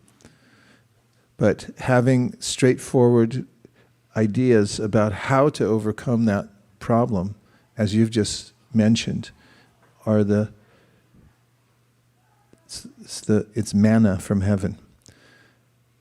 I was once in a conundrum about a particular situation, and then Ratatvaj Swami, who I had talked to about it, gave me that verse from Prithu Maharaj's interaction with Indra, in which Indra confounded Prithu Maharaj's 100 horse sacrifice by stealing away the horse out of envy. He didn't want somebody else to beat him. And finally, Prithu Maharaj became so angry he wanted to kill Indra. But Brahma intervened, and he told him that you have to tolerate these things because they come to everybody. And the more you try to solve it on an individual basis, the more complexity there will be. And the more, he said, you'll go into a deep depression. Prabhupada mentions in the purport there about tolerance, but you've also mentioned the means by which one can tolerate. To understand that Krishna's doing everything for us, tatenu kampam susumikshamano. We can't control the environment, but we can adjust. And for instance, one may develop a determination within one's heart to be more strict in one's own process of devotional service because of encountering something that was so disturbing to you. It's like, okay, that's it. Like Maharaj Anga. Remember Maharaj Anga? He's a pure devotee in his own right. Who was his son again? Vena. I mean, that's horrible. He's a pure devotee, but then he has a son who becomes known as Cruel Vena and killed his playmates. He used to throw him over a cliff or something like that and think it was funny. But Anga finally left home. I'm not saying that's the solution, but I'm pointing out that Prabhupada says in his purport that was his great impetus to fully give himself to Krishna. It's because of that horrible circumstance in his life. And whatever circumstance there is in our life, it can only be overcome by Krishna consciousness. Could have just said that in the beginning, and we could have just had a break early for prasadam. But that's the point that the Bhagavatam's coming to. that all the problems we have, and you find them everywhere, they're ubiquitous. Any Zoom call I'm on, everyone's asking, but what about this? What about that? What about this? What about... Just chant Hare Krishna. And be fully aware that Krishna is your protector, and that you're drinking from the reservoir of pleasure, and that when you do that, there's no problem. And if there is a problem, then you're insulated from it because you're chanting Hare Krishna. Dear Srila Prabhupada, dear Sri Chaitanya Mahaprabhu, Shri Shri Panchatattva, Shri Shri Radha Madan Mohan, Shri Shri Lakshmi Nrsingadev, if you so desire, please let all of us who are in this community together take full shelter of Krishna consciousness by chanting Hare Krishna very sincerely, reading the Srimad Bhagavatam, and following all the processes, simple processes, strictly. Let us take care of ourselves first so we can take care of others.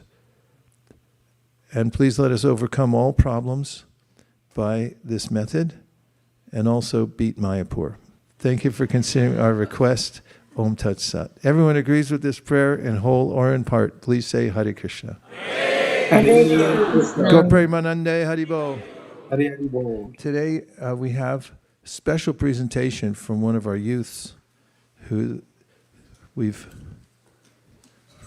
Leela's been grooming for this very next talk.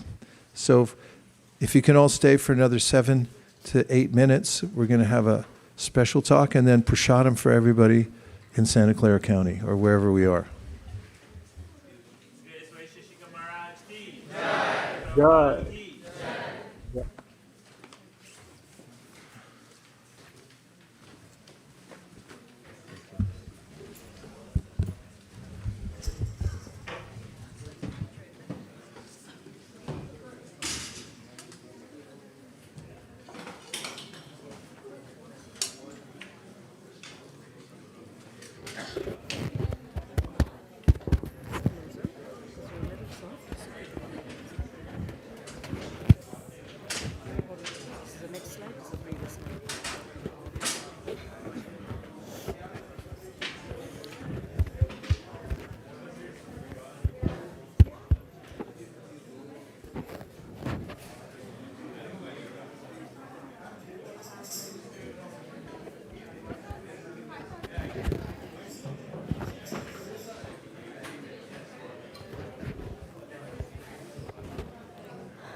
Hare Krishna. Thank you, Maharaj, for this wonderful morning Bhagavatam class. Really, actually, I'm loving the format of the Q&A because it really brings out what's in our heart and we get answers right away. So it just feels so satisfying to miraculously connect to the Bhagavatam topic. And actually, it's such a beauty of Bhagavatam. Every verse, every word of the Bhagavatam, as Prabhupada has revealed to us, is so transcendental. It can answer and smash all the problems that we struggle with. And today's presentation is going to be by Krishna Priya, one of my very favorite students. And her topic is, what's the most dangerous offense?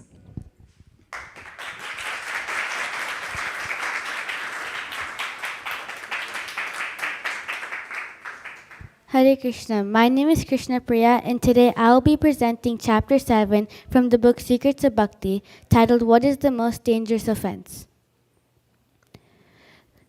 This chapter discusses Vaishnava Aparadha, which means offending devotees of the Lord. It explains how devotees are so important to Krishna and that disrespecting them can disrupt one's spiritual life and progress in bhakti. Vaishnava Aparadha means criticizing, insulting, or harming devotees of the Lord. Devotees are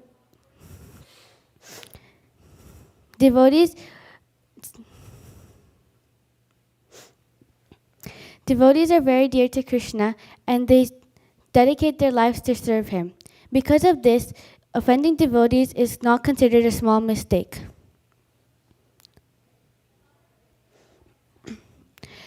Offending devotees can also weaken or stop one's spiritual progress in bhakti. A connection is made between offense to a person and a mad elephant destroying a garden.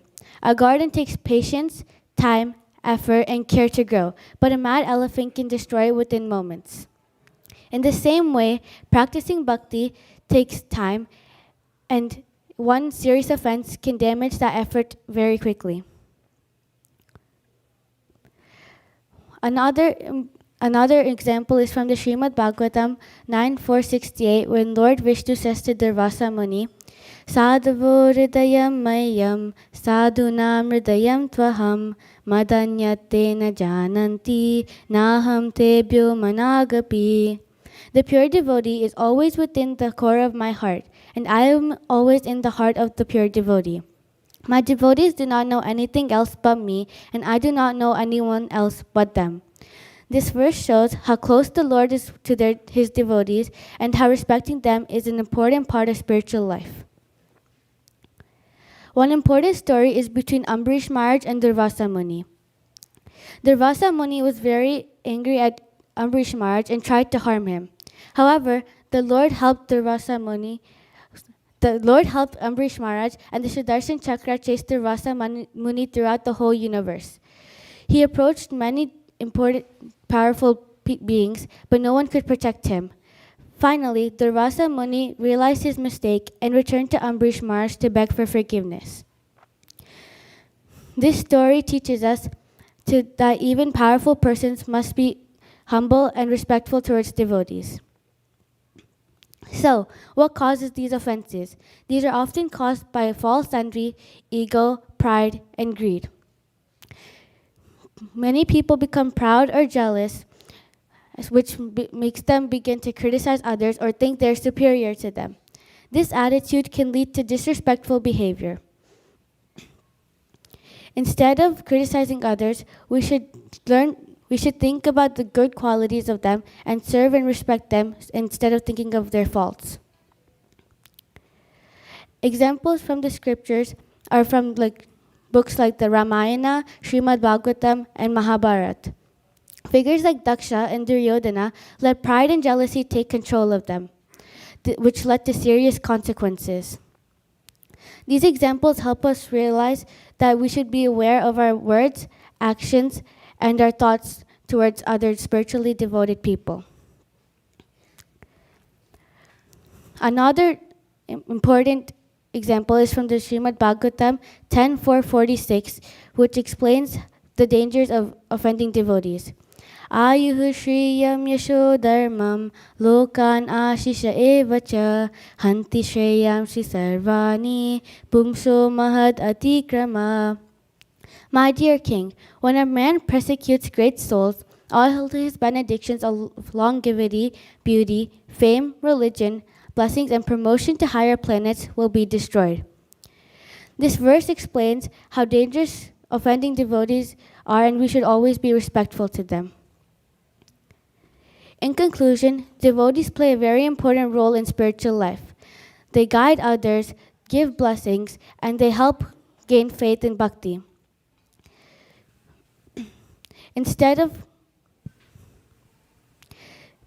The main idea is that we should practice humility, respect others, and always appreciate devotees. Instead of criticizing devotees, we should seek their blessings so we can gain progress in bhakti. Vanchakalpatarubhyascha kripa sindhubhya evacha patitanam pavanebhyo vaishnavebhyo namo namaha. Thank you. Hare Krishna.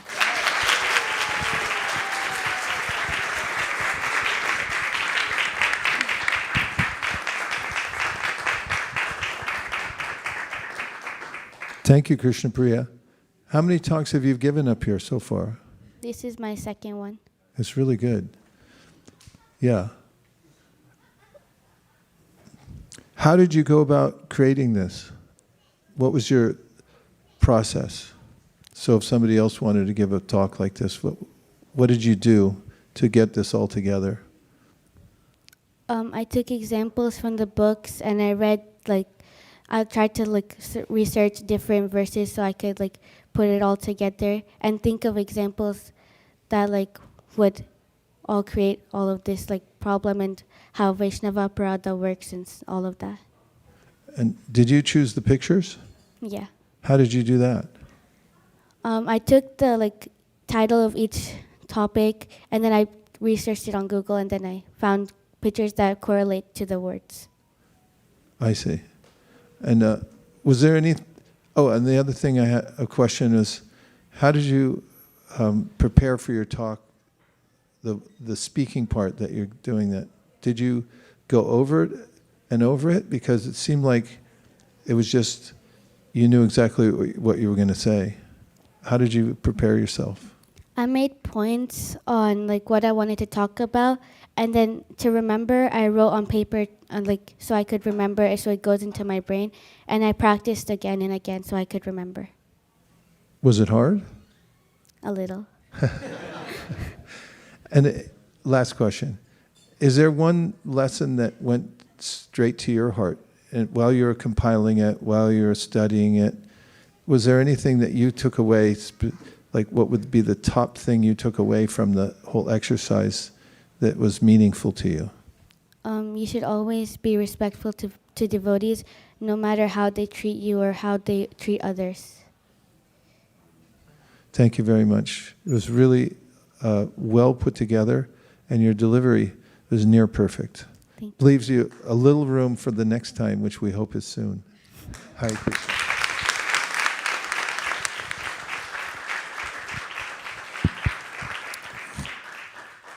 Thank you, Krishna Priya. You really did a really nice job. One of the points that you made that I really liked was, instead of criticizing devotees, we should talk about their good qualities. I like that. That's a good way to dovetail that. Thank you. Thank you. Thank you, Guru Maharaj and Guru Ma. So, Tadiya Siva Prabhu, and if anyone else has any questions, comments, or reflections. Great topic, and I like the example of Ramachandra Khan criticizing Haridas Thakur. That was close to my heart. Very nice topic. Hare Krishna.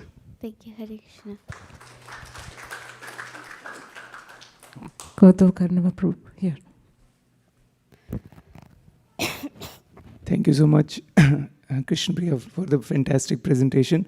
I have a question. You mentioned the example of destroying the garden of bhakti when we commit an offense to a Vaishnav. So Krishna also says in Bhagavad Gita that whatever progress we make in bhakti, there's no loss or diminution. You progress, you start from where you left. So how do we understand this when we commit Vaishnava Aparadha?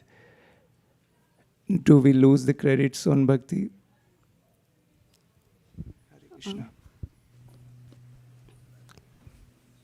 When you commit Vaishnava Aparadha, it's offense to a devotee. So it's like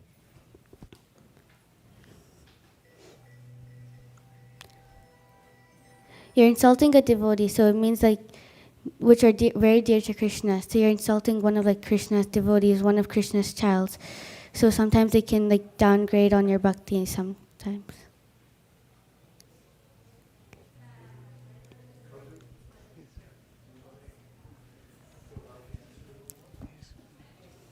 Yes. I liked your answer, Krishna Priya. There's a continuation to it too. The answer is questioned more fully. Because is it permanent? And Prabhupada explains this in the Bhagavatam when he talks about various people who offended Krishna as devotees. As you said, they're downgraded. Sometimes they're even downgraded to lower species of life. But when Prabhupada points out that that's temporary so that they can get purified, and the results of their chanting and everything like that remain. So it's never lost, but they're waylaid for some time until they get purified, and then they can come back and chant purely. And especially if they can get relieved of the offense by begging forgiveness from the Vaishnava. But your answer was really good. It's in the Nectar of Devotion. It's mentioned there that one can be downgraded according to the degree of one's offense and to the caliber of the devotee one's offended as well. One can lose one's stature stage by stage accordingly. So good answer, and hopefully that other part, I can show you the Shastric references for those if you want to see them later, so you can complete the answer a little more. Hare Krishna.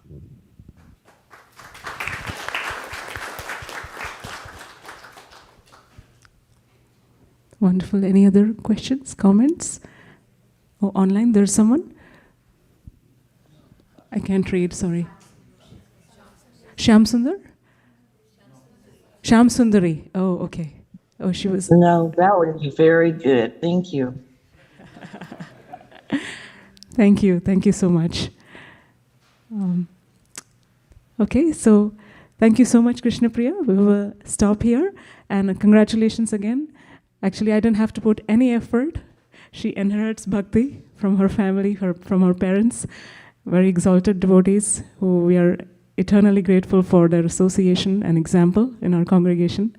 Thank you, Hari Sankirtan Prabhu, for all that you do.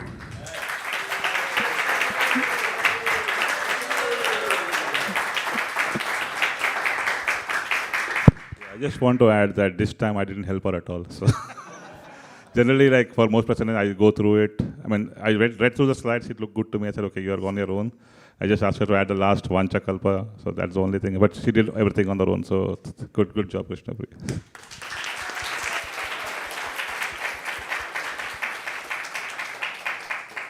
And I want to add that this is also since our second time. I didn't put any effort either. I just had to hear it once. I said, okay, you're all good. And she's here. So I'm very proud of you, Krishna Priya, for all the effort that you're putting and you're taking this on. You know, you're like that silent warrior. You're very soft from the outside, but from inside, I know you're very strong and very focused and determined. So I'm very, very grateful for your association. Thank you. Thank you. I'd like to hand over for announcements. Sankirtan Bhakti Community. Thank you, everyone. Today, 6:30 p.m., we have an appointment with all of you, especially the book distributors. If you have some newcomer who you're giving books to, please invite them at 6:30 p.m. at Palo Alto. We have a program called Mantra Zone, which is very, very newcomer friendly. If you want to see what happens in that program, I have a short video which we post on our Instagram page. And you can just forward that video to any newcomer to join the program. So just to give you a quick glimpse, and I'll talk a little bit about it, let's just play that video quickly.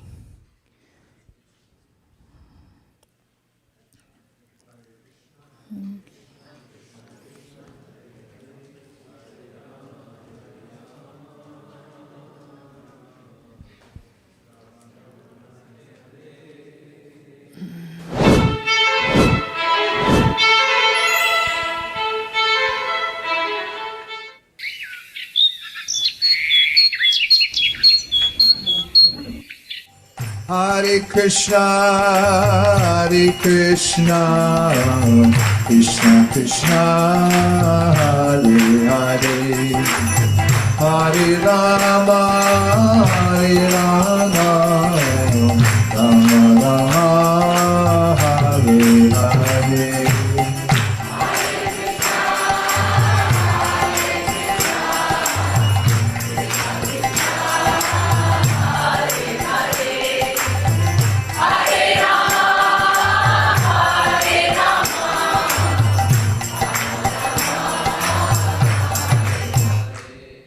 Thank you. So that's our little reel on the Instagram page. It has all the details, where to come, where to point the newcomer. So just go to Instagram, bhakticommunity.com.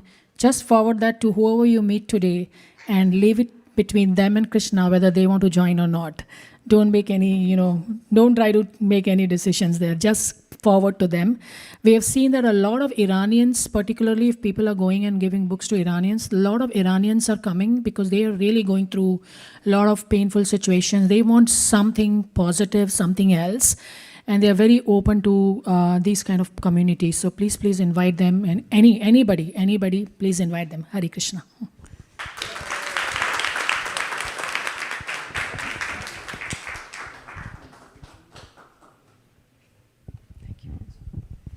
Hare Krishna.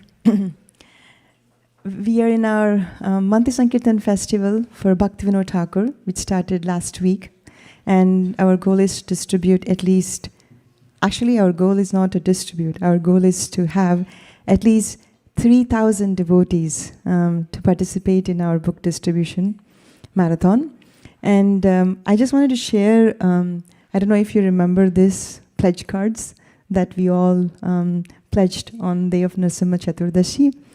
We after offering to Lord Nrsimhadev, Brahmananda Sakha Prabhu gave this back to me, so we tabulated all the pledges, and we are very happy to say that we got pledges for 5,843 Bhagavatam sets pledged to be distributed.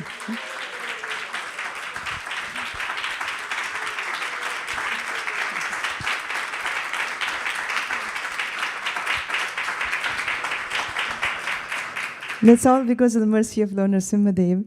And whoever has pledged, I know you made a promise to Lord Nrsimhadev. The next step is to follow through.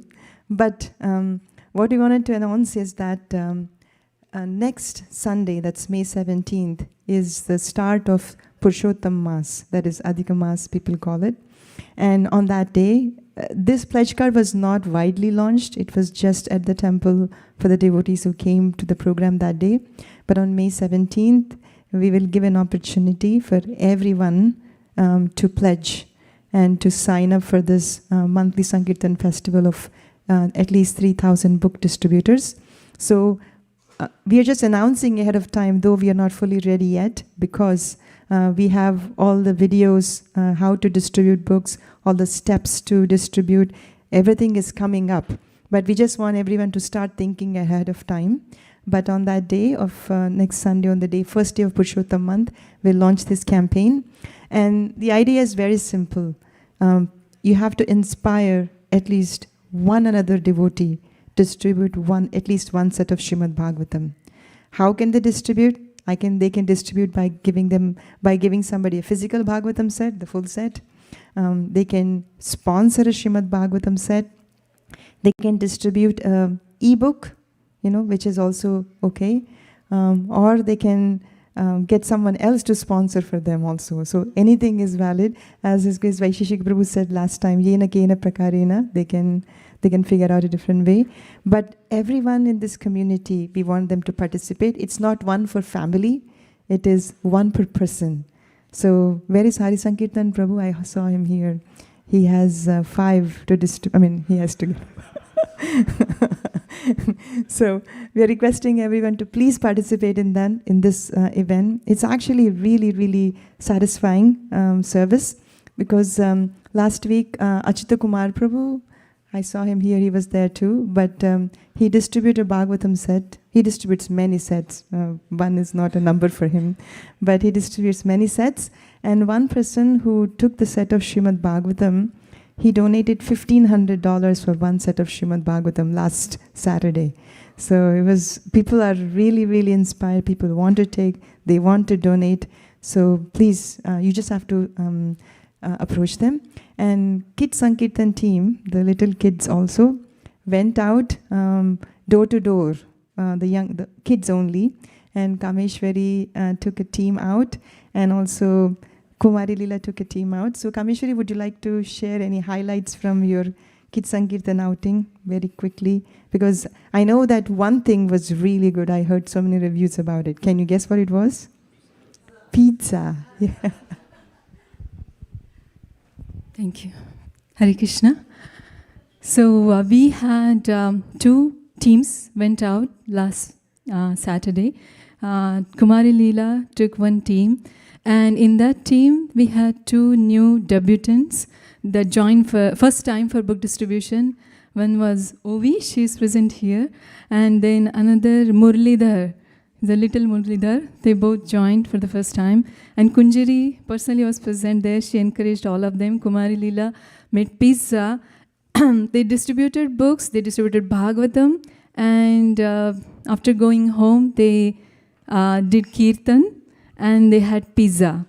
So anybody who hasn't gone out on book distribution and you want to take your child for the first time and give them an experience, so please let us know.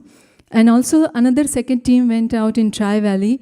We went there, many kids joined, and Anvaya, all of them were playing most of the time.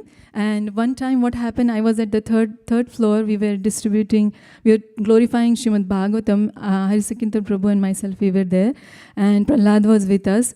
And I was trying to call some kids, come upstairs, and Anvaya heard me, and she came running all the way third floor, and then she glorified Bhagavatam. Then they already had Chaitanya Charitamrita from devotees. They met at Indian store. And so I asked Anvaya, tell them why they should have Bhagavatam in the home.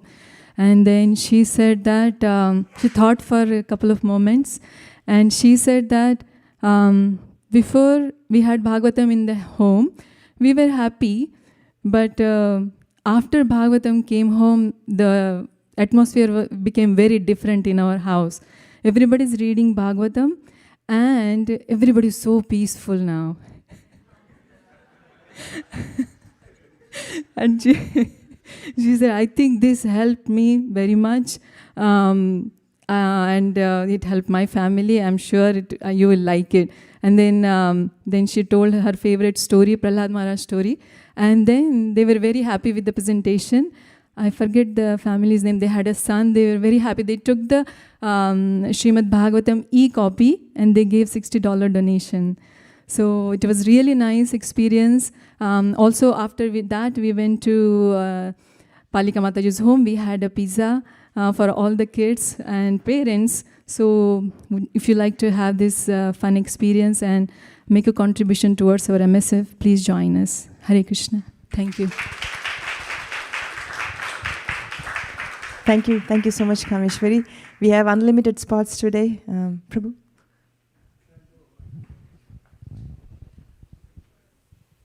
When we sell a e-set, I thought it'd be nice if we have a coupon they can get when they purchase it, where they can also get the full set, a physical set. Do you have that? Prabhu, we don't have that, but we have been giving our contact information and saying that if you want a full set, please Coupon's the next step. Yeah. Because coupon calls to you and says, trade this in. If we can design it in such a way that it's compelling for them, and maybe, show a picture of the family standing around the set in the house or something like that, and also maybe offer an installation once we come in there. I think it could take them from that. I'm thinking in terms of how to do 3 sets rather than 1 at a time, because we're ordering small sets of Bhagavatams, meaning the smaller size, and we're also ordering lots of the big size too, to have enough. And now we have e-sets, and as much as one can take 1 set, they can also take the other 2 parts. So 3 at a time we should start with. Or if they only take an e-set, then they should be compelled by the coupon to take it. Because the small set is for, like I have my little Bhagavatam, I wouldn't want to carry a big one in my bag, it's too heavy. So you should have a big one in your house, and then the small one so you can carry it, and the e-set so you can read it when you don't have either one. But the coupon, that's my main point. Yes, Prabhu, we'll work on it. Okay. We'll have a coupon. And also welcome Damodar Vamshidhari Prabhu, because I know that when you were here, we started the monthly Sankirtan festival for Bhakti Vinod Thakur of 300 devotees and everything. So it's nice to have you back when we are launching the MSF of 3,000 book distributors.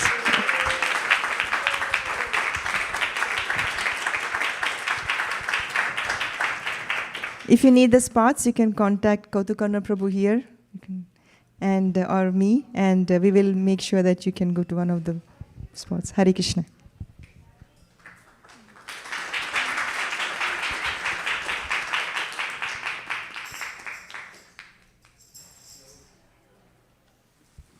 Got a special prayer in Bengali for before we take prasadam. And it says that just by taking prasadam, we'll conquer over the material world, starting with the tongue.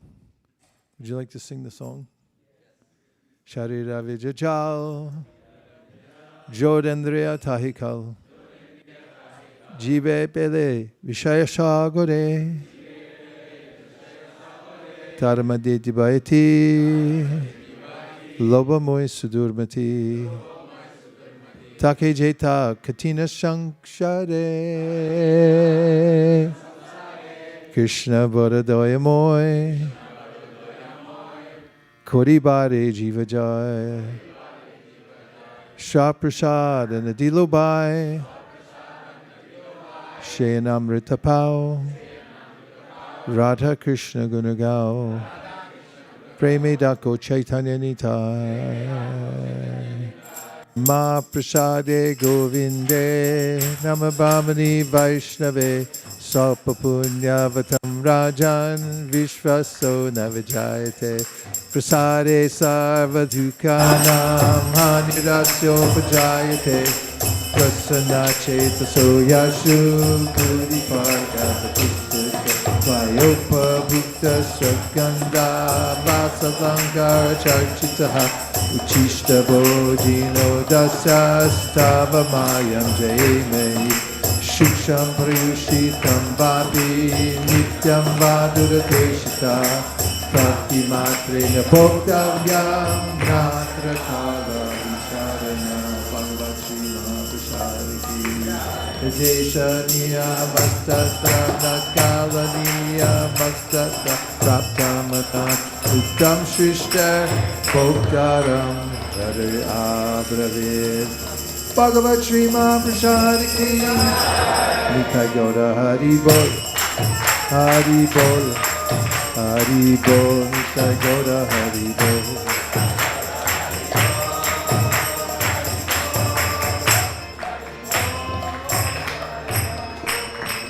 Please come take prasadam.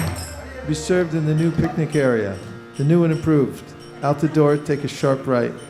Hare Krishna.